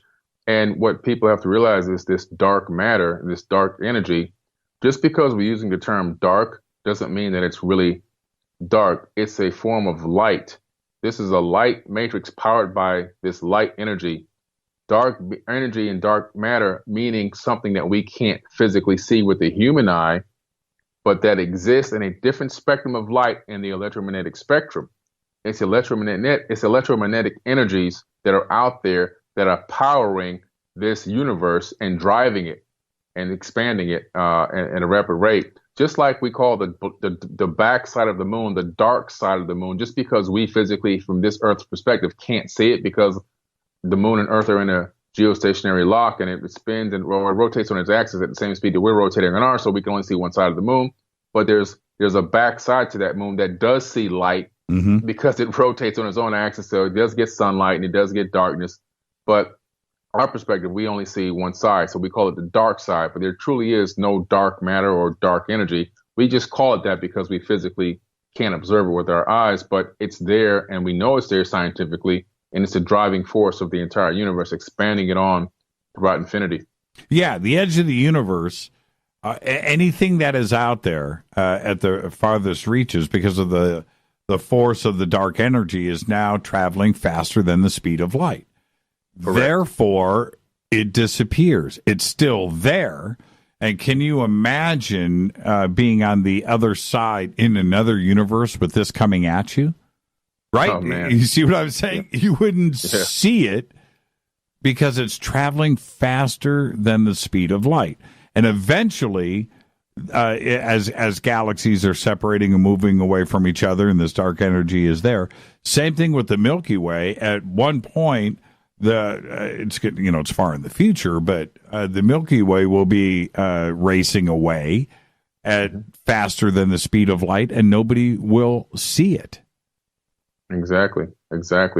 That's what happens. And we also merge with other galaxies. We're in the process now of merging with Andromeda and one other very small galaxy. So galaxies merge. We ourselves in this solar system are not from the Milky Way galaxy. It's something I talk about in my lectures all the time.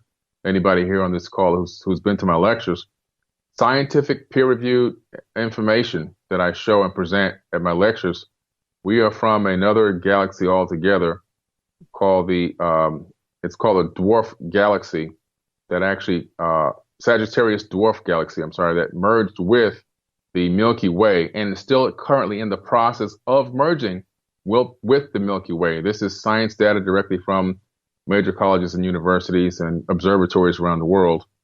And our solar system sits directly at the point where this galaxy is being absorbed and brought into the Milky Way through gravitational forces, is where we're sitting. So for billions of years, we've been in the process of merging with the Milky Way galaxy. So we ourselves are aliens of this galaxy. This is Eddie just posted up in Twitter, and I was going to bring this up earlier, and I just brought up Leonard Susskind, and I was going to bring up Rupert Sheldrake. And his question is, does Billy have an opinion on the work of Rupert Sheldrake on the morphenic field and how it ties in the teachings of Thoth? And the thing is about Rupert went, left field on everybody about 40 years ago, suggesting that everything is connected, that everything communicates, that there's not only the possibility of telepathy, but everything down to the atomic level, everything is connected, period. Mm-hmm. And it freaked everybody out. And Rupert went right there. And I think that there's a basis to, of course, not only Rupert's work and his theories, but it goes right back to what we're talking about now with the fractal holographic universe and simulation theory and the communication of others, that not only spanning the universe, but right here on this planet. What do you think about Rupert Sheldrake's work? Pretty revolutionary 40 years ago. Today, it's pretty strong. Oh yeah, I mean the guy was way ahead of his time. I mean, he's visionary, really. I mean, I'm pretty sure a lot of people thought he was crazy, but when you look even at the smallest scale, at a human cell has everything it needs to survive inside of it. It's its own entire little universe, and next to it is another cell. So you can look at the cells in a human body or in any biological organism as a multiverse. So we have a multiverse inside of a biological organism. So then are we ourselves, living inside of a cell that's part of a multiple parts of cells that are out there, adjacent to us that are inside of a biological organism as well. And these fields that interconnect and communicate back and forth from as small as the cellular level all the way to the universal level. Everything is based off of frequencies and vibration, and information is transmitted back and forth through these frequencies and vibration. Even matter itself is jingled into existence through frequency and vibration, and the communication that we have, for example, even through Wi-Fi technology, which is part of that morphogenic field, I believe, as well, is the fact that our DNA can download and upload wirelessly information to and from each other and the universe. And this has been scientifically proven now, where they've actually transmitted information directly into human DNA from a computer and back up to a computer, proving that we have the capability of receiving and downloading digital bits of information, zeros and ones, into our DNA. And the DNA is such a huge storage medium. 1 gram of human DNA can store 700 terabytes of data. That's a small amount of DNA. That's like enough to put a piece on the tip of your finger, a dot on the tip of your finger, 1 gram of DNA. Now imagine the entire human body, how much information can be stored inside of the human body. We're talking about enough information. There's enough DNA in your body to store all the information from the beginning of this universe 13.5 billion years ago. And one human body can store that information. This is incredible knowledge now. But it's all based off of these morphogenic fields and communication in between cells. It's all wireless technology. Wi-Fi that we've now developed in the modern world is not a discovery. We've only rediscovered or put into work what the human body is capable of doing itself through cells and so forth. And when you look at how nature works, how plants communicate wirelessly, it's all based off of this same field of information, how a flock of birds can fly and navigate, and there's a leader, and he sends this field of information to the others, and they follow, and they know where they're. It's just all the same stuff on different scales, and it's really amazing, man. It's all fractals. The whole thing is based off of fractal technology, biological fractal information, and we're just now beginning to rediscover that this is all real. But it was written in the Emerald Tablets 36,000 years ago. Yeah, when I see groups of swarms of mackerel in the ocean, Yes. in those vortexes, and so that is not that's not instinct. That's not done by sight, right? You know what I mean? There is something that is going on there at a telepathic level. It just has to be that way. I've got 2 minutes here before the break, and when we come back after the break, I'm going to open up the phone line, so get ready for that. And I'm going to open them up now so you can start dialing 747-228-2051. Just make your question good. That's all you got to do. Just make it a good question. David just posted here. Let me get back to his question. He says, here it is. So if we are fractals of our creators, then is life we create, clones, computer programs, fractals of us, infinite, eternal, having souls? Great question. I believe that that's exactly what's happening.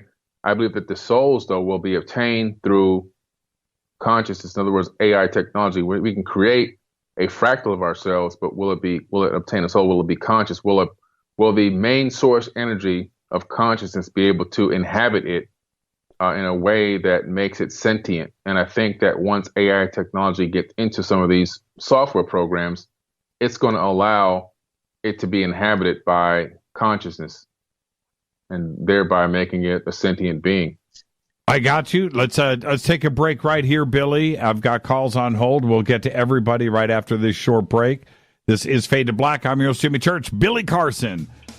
When we come back, make your questions good. We're going to be giving away copies, autographed, of the Emerald Tablets. Stay right there. I'm your host, Jimmy Church. This is Fade to Black. Stay with us.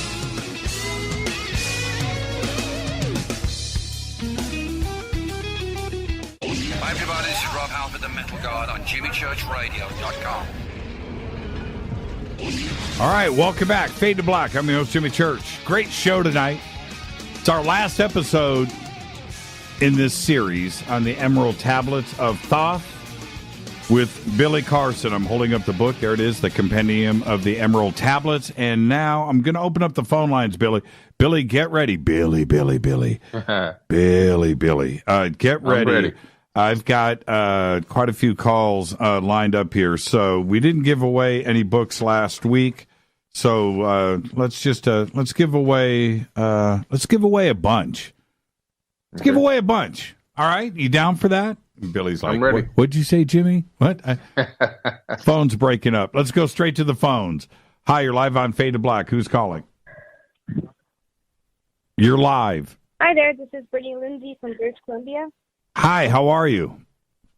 Hello? Yes, we got you. Hi there. Yes. I'm good. How are you doing? Say hi to Billy. Hi, Billy. Hey, how are you? It's a great show tonight, guys. I wanted to ask it's speculated that a lot of false doors in Egyptian temples, as well as the Great Pyramid, can send consciousness to different dimensions. Could these places be tools to send our consciousness to the halls of Amenti? That's a very good question. Based off of what I've read now in the Emerald Tablets and researched, it appears that the Great Pyramid at Giza is a multifunctional stone computer that has the capability of creating wireless energy, also transmitting images and video, in my opinion, throughout the region through the help of obelisks. Also, another thing I believe they are is a portal generator, and the reason why I say that is because Thoth talks about entering directly into the halls of Amenti and leaving directly from the halls of Amenti, which are underneath the Giza Plateau. kind of connecting with the Great Pyramid. The Great Pyramid is like the cap for it, and these halls have been discovered down there. I believe that based off of what I've read now and studied, that they're able to transfer consciousness into avatar bodies using this halls of Amenti area in the Giza Plateau, and then have these avatar bodies be able to what they call walk amongst men, like men but unlike men. So that's where I get now. I don't know if they're able to transfer these souls to other planets or other parts of space or anything like that, but I do know that supposedly you're able to transfer consciousness into new avatar bodies and walk amongst men. Now, if you're from another dimension or another universe, and if this Halls of Amenti is a portal or a gateway to those other areas, it's possible that you can transfer in there and transfer back out as your light being. But it's really an amazing place, and I wish I knew a lot more about it. I can only go by what I know, what I've been able to research and be able to digest and marinate on so far. But that's a great question. Thank you, Brittany. Now, write Rita. You got yourself an autographed copy of the Emerald Tablets. So write Rita and send us your address. I've got your information right here, and we'll get the book straight out to you. Thank you so much. Thank you. Thank you, Brittany. She's up there in British Columbia, which means there's a little delay, I guess, in the phone system. Yeah. Let's go straight back to the phones. Hi, you're live on Fade to Black. Who's calling? Hi, my name's Lico Simmons. Oh, what's your name? Lico Simmons. Lico. L-I-K-O? L-E-I-K-O. L-E-I-K-O. Got it right here. Okay, Lico, what's your question for Billy? Turn me down in the background. My question is about sorry. So I had heard in the Law 1 that the Guardians had made the pyramids of Giza, and that like they used them to like the king and their chamber, the queen and king's chamber, and to like upgrade consciousness and to heal and to. Okay, you need to ask that question again because you're breaking up. I couldn't hear it. Yeah, I can't hear it. All right. Well, my question is, I had heard through the Law 1 that the Guardians, like the Blue Avians, had made the pyramids of Giza, and that they did it with a thought, and they made it look like it was built piece by piece, but they were the ones that made it. I was wondering how Thoth tied in with the Law of 1 and our ascension. Okay, Billy? Yeah. Now, the Thoth himself claims to have built the Great Pyramid at Giza, and it appears that he's the master architect of these pyramid structures. Not that he built all of them, but that he laid out the architectural plan, floor plan, for others to take on and build after he taught them the different techniques. The Blue Avians there are blue depictions of these beings in some of the hieroglyphs, but I haven't come across any material that specifically says that they built the pyramids. Now, the pyramids, according to Thoth, who's the backup was actually the true root word for thought, as you were just saying. He talks about manifesting these bricks from thought through frequency and vibration, jingling them into existence, literally. So it's very possible that somehow that does connect with the Law of 1 and with these Blue Avians, what their ability was to create these thought patterns that would literally create this matter or mass that would be able to build the pyramid. But there isn't any specific writings that I've come across that exactly say it that way. What I could say is that one man or one entity, one being couldn't have built all of the thousands of pyramids on this planet, but that he did lay out the architectural plan for it, and his technique and technology used to create them have been passed on to others and utilized by others, maybe even some of his helpers or assistants or other beings that he may have had help him at different times. I know that he took some beings from Africa to Mesoamerica, the Olmecs, who were not Homo sapiens sapiens, and he had them help him build the entire Mayan culture out there before the Mayans got there, all those pyramids and everything in the Yucatan and Chichen Itza and everything else. So it's possible that has something to do with it. And the fact that you use the word thought, which is the root word, thoth is the root word for thought. So it's very possible. I just haven't seen any writing pertaining to that. But in terms of the law of one material and consciousness, all that information is basically the same things that Thoth is teaching in the Emerald Tablets. How to ascend to high levels of consciousness, how to use love to get there, how to base your ability to gain levels in life on how you help and treat others, unconditional love, and all those things are all being taught by Thoth in the Emerald Tablets. Thank you for the call, Liko. You've got a book coming to you. What city are you calling from? McPherson, Kansas. From Kansas. Okay, I got your information here. Just write Rita, send us your address, and we'll get that autographed copy straight out to you, man. Thank you so much. Okay, appreciate it. Thank you. Yeah, thank you. Great phone call right there. Let's see here. Let's do this. Let's go here. Everybody just hang on. Hi, you're live on Fade to Black. Who's calling? Hey, this is Roger, North Texas. Hi, Roger in North Texas. Yeah, listen, let me ask Billy while he's still there. Are the Emerald Tablets of Thought the same as the tablets of Anunnaki Tablets of Destiny? And I'll leave that with you. Thank you, Roger. Write Rita, and we'll get you an autographed book coming right at you. Thank you so much. Are they the same as the Sumerian tablets? Actually, they're not. But a lot of the information inside the Emerald Tablets are in these, supposedly in these Tablets of Destiny, which are whoever obtains these Tablets of Destiny, these Sumerian Tablets of Destiny, have the capability of literally controlling the galaxy. I mean, that's how powerful they are. You can win just about every war. They had changed hands a few times according to the ancient records. They were stolen a couple times and then reclaimed by other Anunnaki relatives of each other. And they use these to literally battle each other, which is just crazy. They really were a warring race, which, as you can see, a fractal right there, can't you? We're a warring race as well. But the Emerald Tablets are something a little different than the Tablets of Destiny. Some of the information in the Emerald Tablets made its way in there, I believe, but the Emerald Tablets is not the Tablets of Destiny. It's a great question, though. Thank you so much for that. And let's go back to the phones. And that was Roger from Texas. Hi, you're live on Fade to Black. Who's calling? Hey, Jimmy, it's Rob. Hey, Rob. Hey, I have a question for Billy. Has to do with talking about going through, traveling through angles and curves.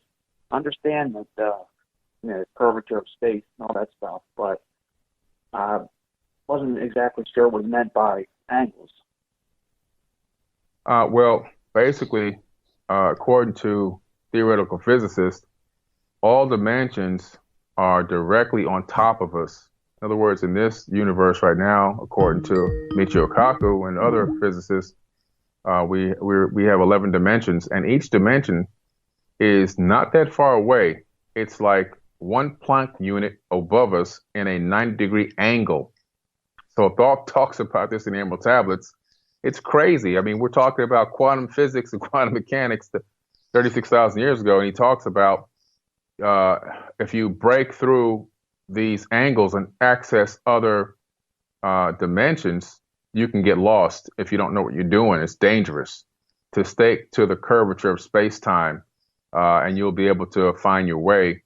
It's really only for the elite of the elite or the master of masters to be able to travel through the angles. It's not for the average person. It takes a lot of training and understanding and wisdom to do that, but that you can get lost in different dimensions. So that's what he's talking about, the curves. He's basically saying take the curves and not the angles. The angles will take you directly into other dimensions of space-time. If you can phase shift your atomic frequency or your light being, your Ba, you would transfer into other levels of other dimensions, literally, and you may not be able to find your way back. Rob, where are you calling from? Baltimore. You're calling from Baltimore, right, Rita? and send us your address. I've got your information right here, and you've got yourself an autographed copy of the Emerald Tablets. Thank you so much. Thank you, guys. Yeah, thank you. Another great. See, that's what I love about this audience, Billy. Right there. Yeah. Phone calls like that, and let's stay on it. We've turn me down in the background. I can already tell. Is that me? Yeah, who's calling? Kevin from Eugene, Oregon. Hi, Kevin from Eugene, Oregon. Say hi to Billy. Hey, hi, Billy. Jimmy and Billy, you guys are just on fire tonight, man. It's been such a great series. I really want to thank you for that, guys. Yeah, thank you. Thank you. I wanted to tell you, Billy, I had a reaction to something that you had said I wanted to share with you, and then I had a quick question. Your comment on considering the cell as a multi-universe took me instantly back to when I was 10 years old in 1972. I'm sitting around the house with a buddy of mine who was 15 years old. He was raised a reluctant Catholic, and my parents raised our family Protestants. And so on this particular day, I was questioning my older friend, what he thought about God and all that stuff. And I knew he was from a different religion, so I was kind of quizzing him on it. And his response to me was, I don't know, Kevin. I asked him, what do you think about God? He says, I don't know. It's like, well, what if the whole universe we live in is in the hind leg of a honeybee? And I thought, wow, what? And I just couldn't even process it, at 10 years old. And then one thing that gave me pause is when that guy hit his 30s, he was diagnosed as schizophrenic. And I just thought, what was he knowing at 15 years old to make a comment like that I couldn't even process? And I just thought that was so weird. It just took me back in time when I heard you talking about the cell as a possible multiverse and stuff like that. But that was an interesting experience just listening to you, and I'm really excited about that. And I wanted to also ask you my question, which is, what isn't a fractal? I mean, I've done some little bit of studying on fractals. It seems like you could pretty much call everything a fractal. Yeah, that's accurate. That's an accurate statement. If you go to the Field Museum in Chicago, which I've gone to directly, and I've taken photos in there, and some of the posted content that I've written about fractals is pictures of me at the actual museum in the fractal area where they're displaying all the information about fractals, and they've got computers set up and screens set up, and it literally shows you how everything in this entire third dimension is based off of fractals. Everything from mountains, trees, rivers, the human body, economic systems. If you look at the patterns of wars on the planet, I mean, everything you could think of literally is based off of fractals, and that's because of the same thing that Thoth again talks about, as above, so below. Talked about this 36,000 years ago, and you can't escape it. It's everywhere. It's everywhere you look. You're going to find that same exact hermetic principle. It just applies to virtually every single thing, and everything is based on fractals. And it's really amazing. The creators of this realm use that mathematical code to allow us to have the appearance or the illusion of, I guess, randomness. But in truth, there really is no randomness to the experiences in this third dimension. It's really amazing. Yeah, I just love that subject so much, and to see that it, really just is relevant to just about every particle in the universe. No, every particle in the universe is just amazing. You'd think there would be some scientific. I mean, are there any scientific studies and advancements that are being augmented by the understanding of fractals? Oh, absolutely. I mean, that's where we get all of our 3D movies now. They're all based off of fractals. All these movies, Pixar revolutionized it now. So all of our 3D movies are based off of fractals. A lot of the video games are based on fractals. All of our virtual reality experiences with the new virtual reality that's going out now, it's all based off of fractals.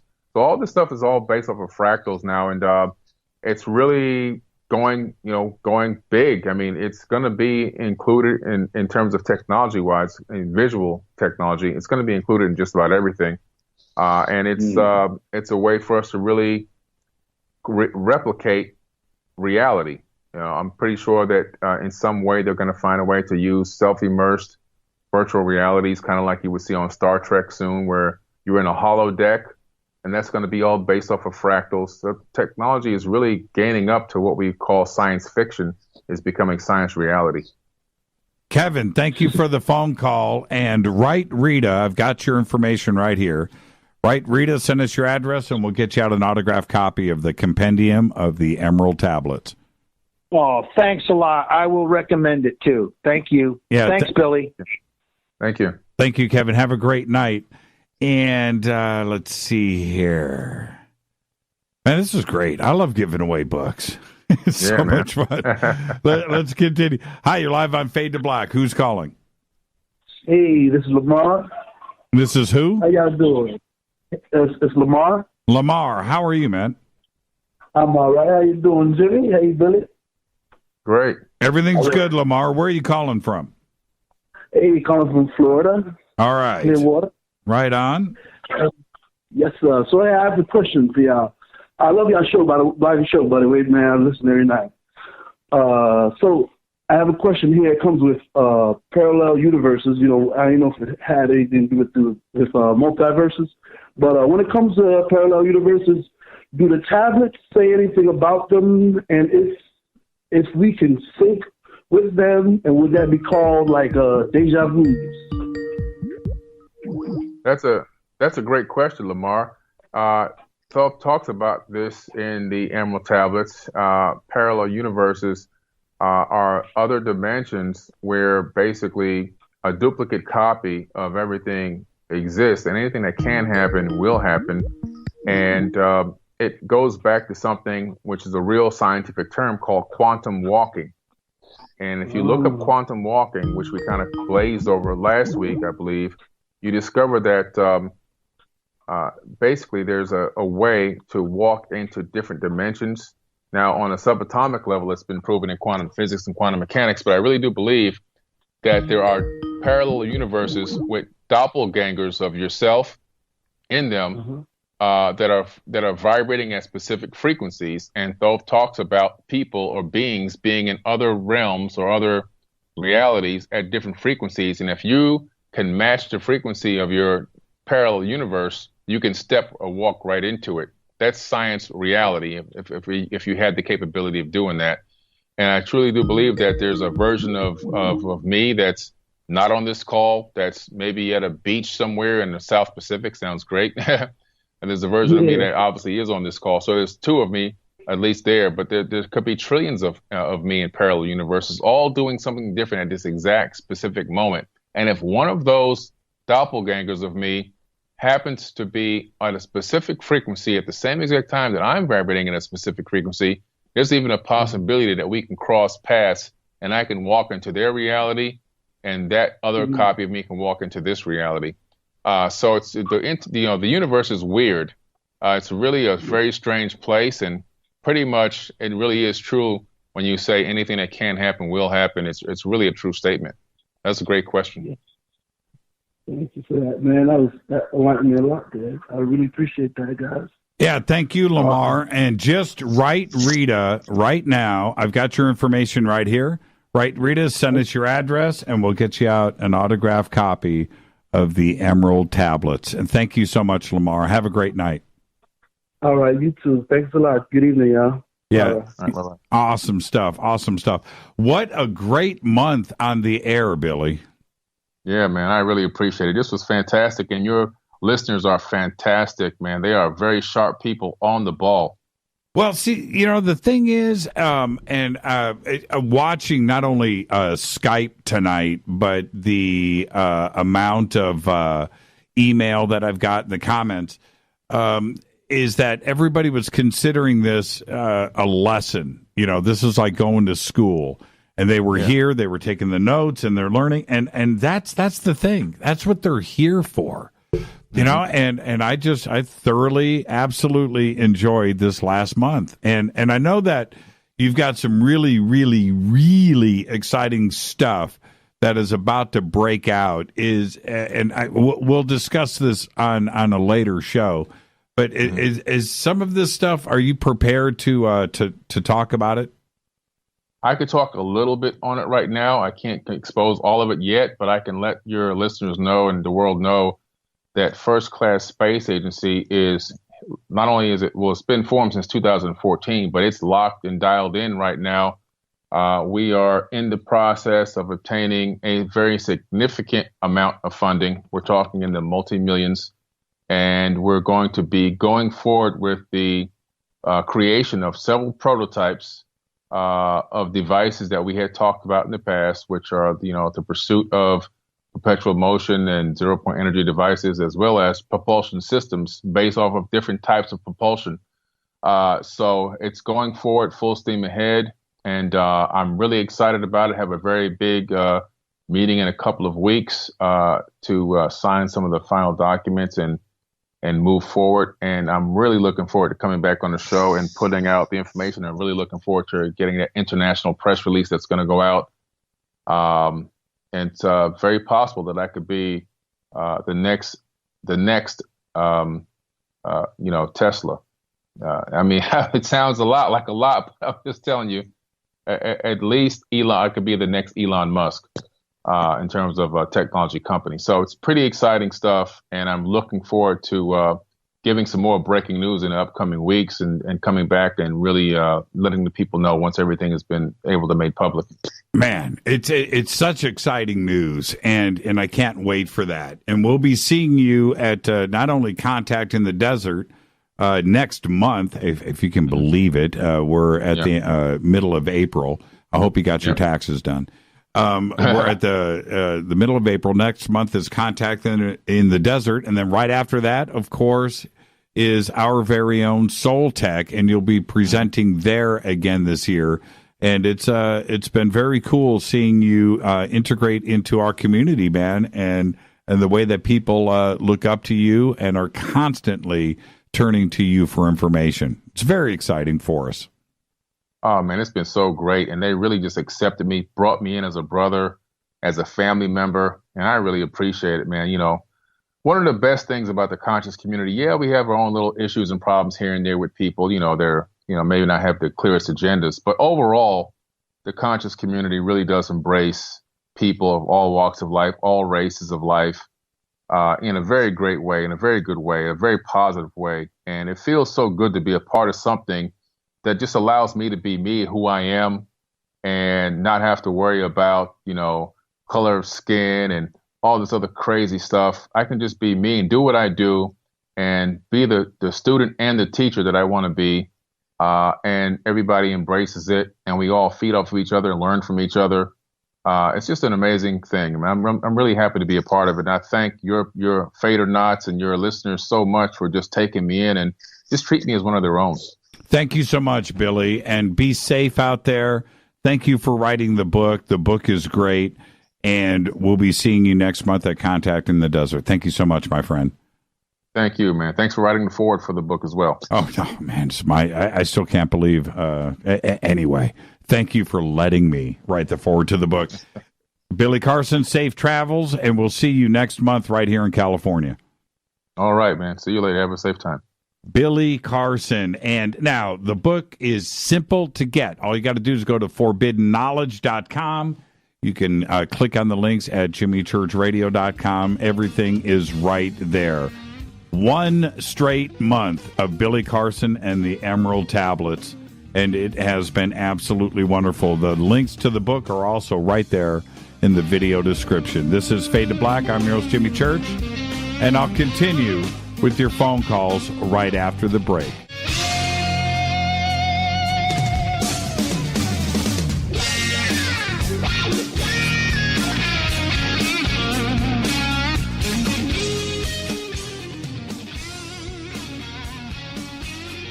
All right, welcome back. Fade to Black. I'm your host, Jimmy Church.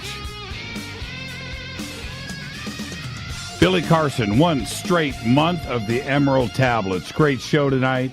And I just got to say congratulations to Brittany, Lico, Roger, Rob, Kevin, and Lamar, you all got yourself autographed copies of the Emerald Tablets. Don't forget to write Rita and get us your addresses, and we'll get everything straight out to you. And I've opened up the phone line, 747-228-2051. Open lines for this last segment, and let's go straight to the phones. Hi, you're live on Fade to Black. Who's calling? Hi, my name's Ashley. Hi, Ashley. How are you? I'm doing great.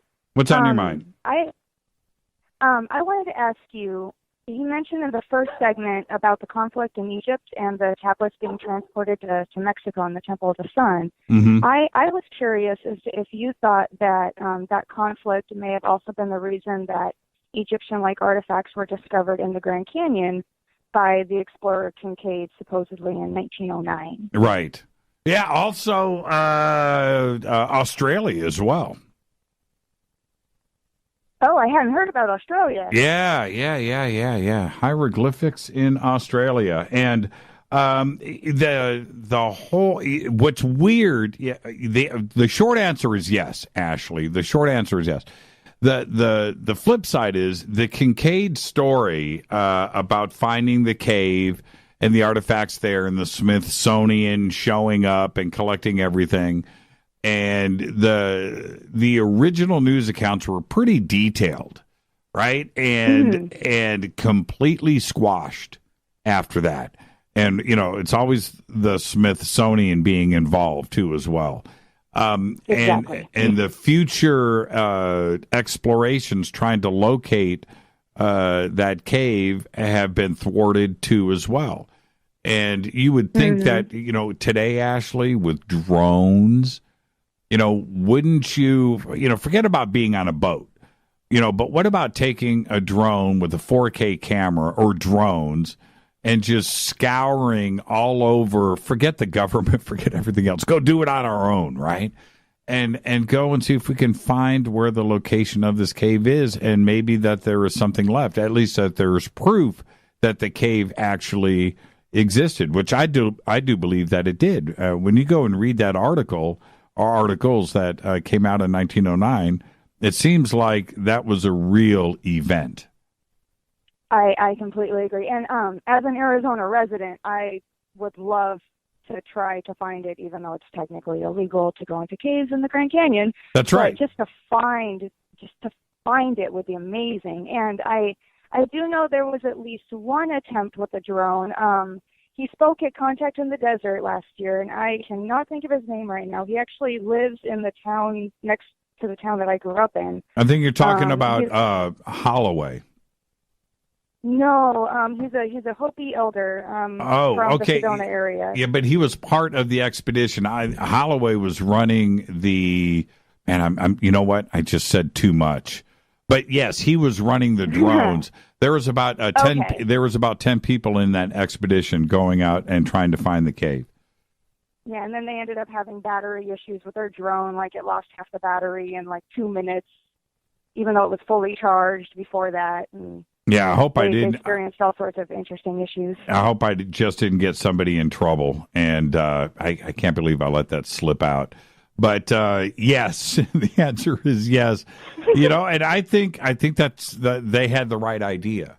And I agree. And I think that we should continue doing that. So, Ashley, thank you for the phone call. Absolutely, thank you.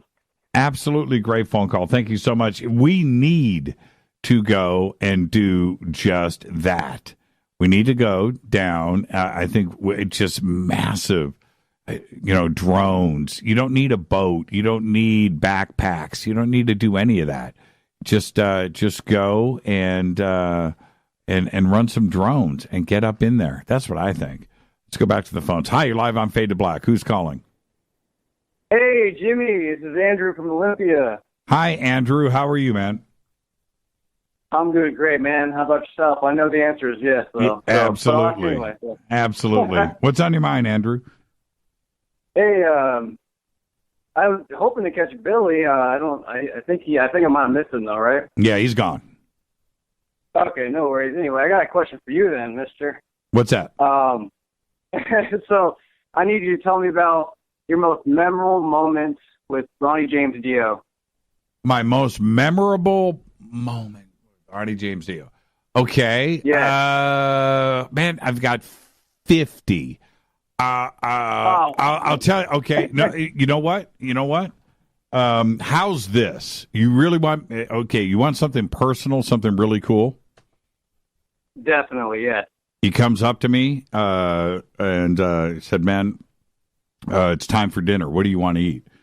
And I said, Thai food. And he goes, "You like Thai? I love Thai.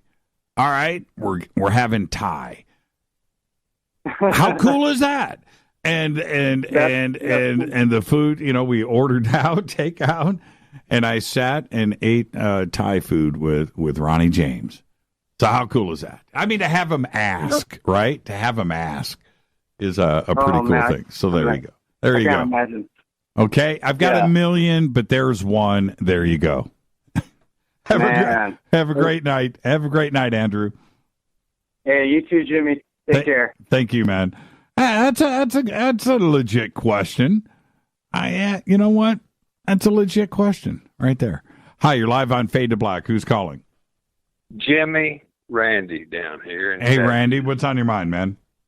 Listen, I am in such envy of your position. One of the things I have to say is you must have a massive retention rate to do these shows every single night. I have been riveted on all 4 weeks of this, and I wasn't able to ask Billy this, and please pass it on to him. I have been that kind of at a uncomfortable position with quantum mechanics since I stuck my nose down the scalar theory hole, Jimmy. And I've mentioned this to you about a year ago. I think I made the comment of, once someone delves into the scalar theory and its logic, you have to leave quantum at the door. And I think what I wanted to ask Billy is that a fact? Because in quantum is always describing what caused that to happen. In scalar, when he started talking about the Sims game, as I study scalar, we all are what's called, in scalar theory, referred to as an activity space, that are locked scalar waves that have a program in them, or a task that has a beginning and end, i.e. a tree that has a point, it's seedling, and then it goes through the seasons and then dies. That was in its locked scalar wave. Now, the thing that causes these to happen is focused intent. In the beginning, 2 weeks ago, Billy said the very first things out of y'all's discussion was, in the beginning there was thought, or the word. That is a frequency. That was the first pure seen or sheen frequency to the Google power, pure frequency.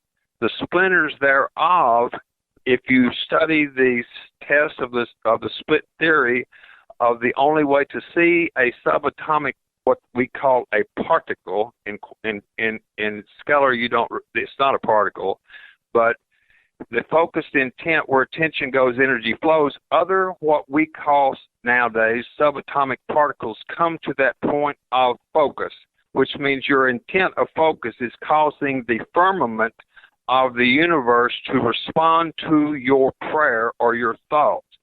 Now, if you stay in continuous thought or prayer about a specific target, then that wavelengths of locked scalar wavelengths will start aggregating in that particular point, and then the collection or aggregation comes to be so intense that it appears to be a dot, or what we're now calling a particle, which is actually a massive amount of focused intent aggregated to render into the third dimension at some point in the time the hammer that we have in our hand. That's a long discussion to get there. But the simplicity of all of this is that we are all doing this. And the reason that I study scalar is that scalar is more logical, in that we wouldn't even be here if our activity space, though, when you mentioned earlier, you mean all these people on the street are a sim? Well, in fact, they are Sims, but they're their own individual universe within themselves, and each one of us in our locked scalar task program has allowed certain ones in to interact with us that have similar paths or quests that we're on in this long journey that we have to become, at the end of this journey, a light being. Now, my friends here in East Texas hear me talk about becoming a light being at the end of the journey. Well, that's the only logical way that this could happen. And is that at the end of this experience that we're having now, and we go through that tunnel again, we're going to gravitate toward the tendency of what we had here. We're in learning school now, and we're creating, when we go leave this portal and go through another one, I guess you could call it a birth canal the next time, but when we spring out, what we have been creating here in this experience now will be the point that we pick back up on the next journey out.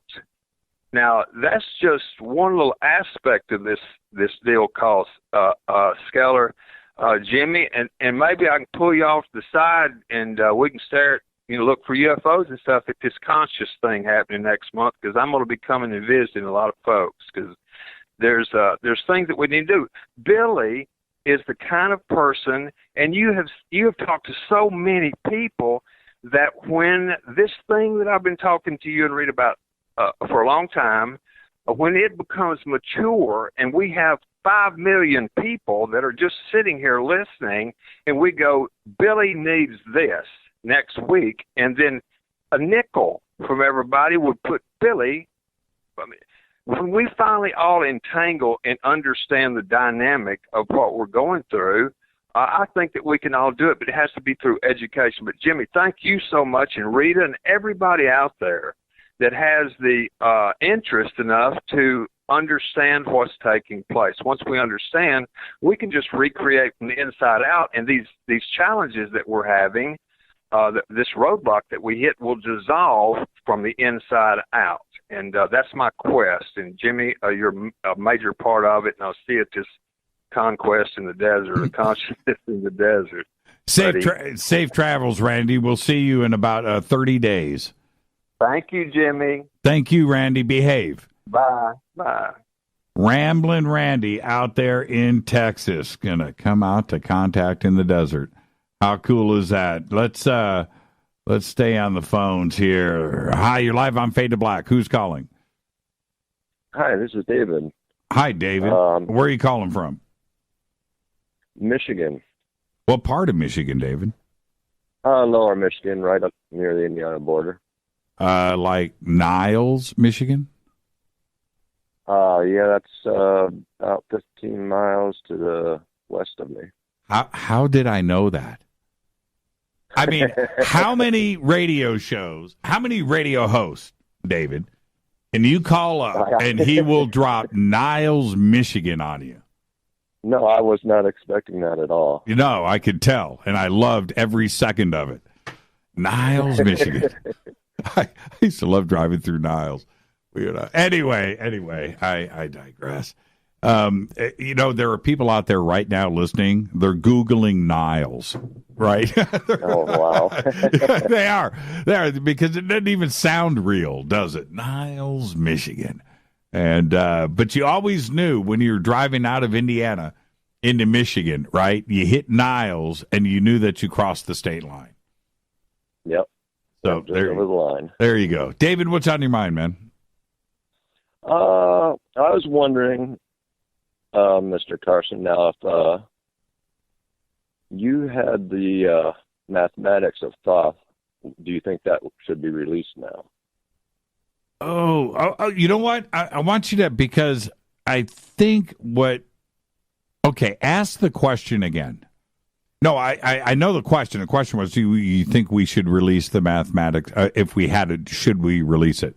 But ask the question again. Well, I was going to say, do you think the matrix of thought is what I was going to say, but do you think the mathematics of thought should be released now? Yeah, see, and isn't that an interesting question? I wanted you to say it again. It's of course, right?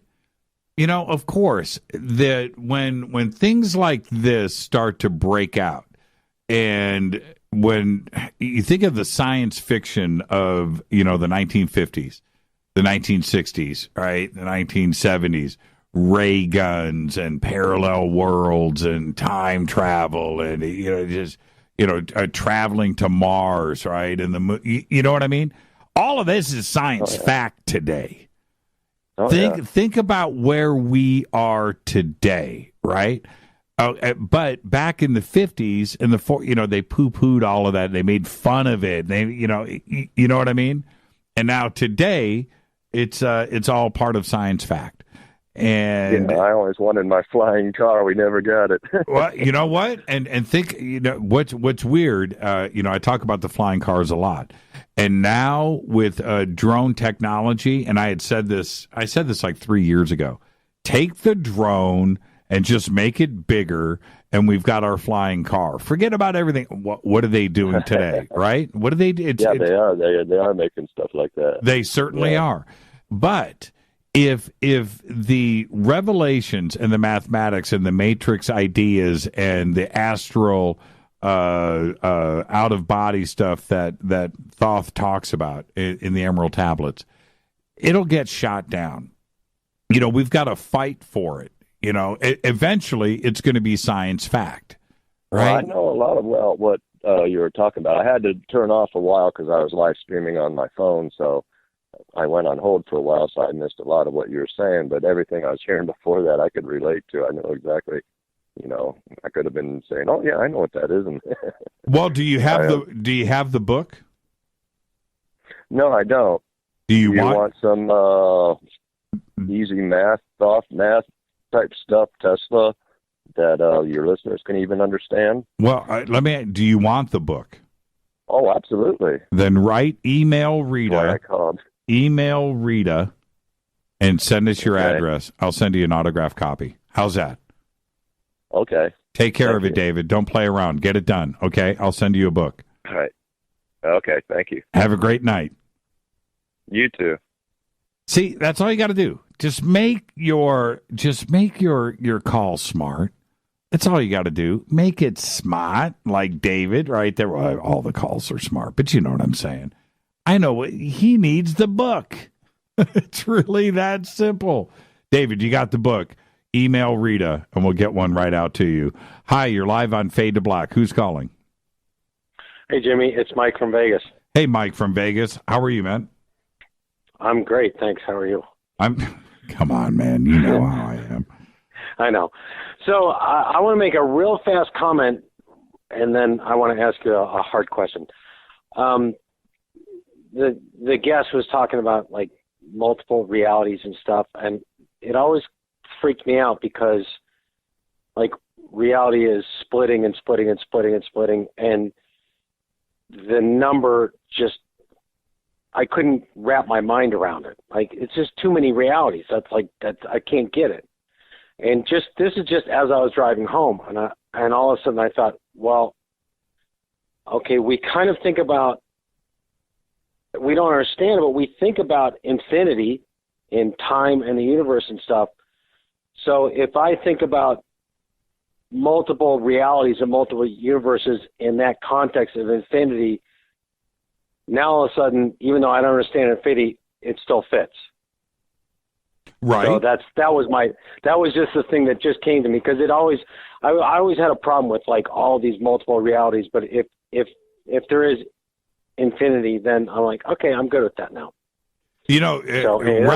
Wrap your, I know you wanted to ask me a question, I do, yeah. Wrap your mind around this.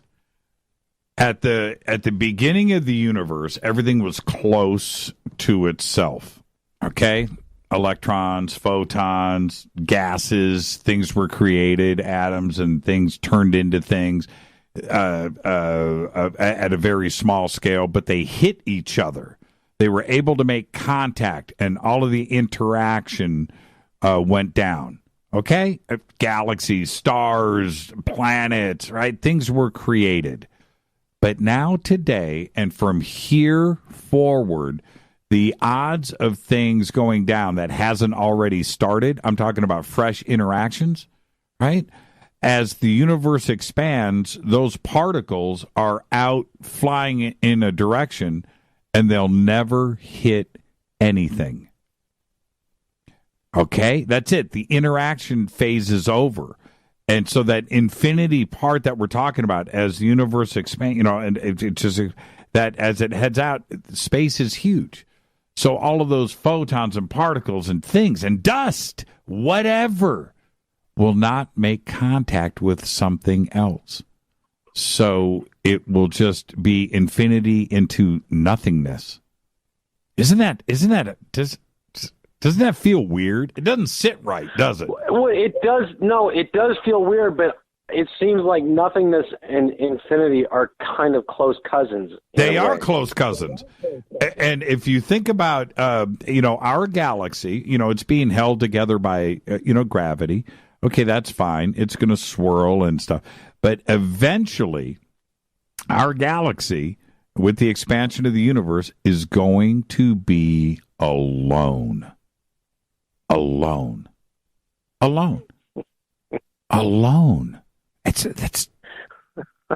That's crazy, isn't it?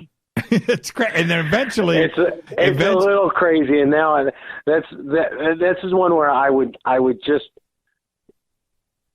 agree with you almost all the time, and this is not one where I'm disagreeing. I'm just thinking this is like getting beyond our capacity to understand. I know. What the next level is. I know, and check this out. Okay, I'll leave you. Then I'm going to let you ask your question. Eventually, all stars will die. Eventually, everything will go dark. Which obviously begs the question, and then what? That's my point. That's my point. Exactly. Hopefully we'll have infinite energy on starships, and we'll just cruise the blackness. Right? No, I've heard your story about that, about mining stars and stuff. So I know that goes. Okay, Mike, what's your question? I want to ask my question. Okay, so I know your philosophy about trying to tune into positive things, but it's hard to escape the disturbing news and where this planet is going and where corporations are going and all this, and this is sort of maybe a David Icke-ish type question or whatever, but it feels very much like there's a race to the finish line between the Jimmy Church enlightened people and the bad people that just want to just subjugate everything. Do you have a sense that there is a race to the finish line between those two forces, and B, who's going to win? Well, okay. My take is, and it will never change, I have flowers hanging out of my pockets. And I know that eventually something is going to reveal itself. I'm talking about the sensational, the science fiction, the paranormal, the supernatural. Something will happen. I don't know what's going to happen first, but when it does, and we're very close to, this whole parallel world thing, but when it does, everything will, the dominoes will just fall because everything is related and connected. And that's my take. The race to it, I don't know if there's necessarily a race.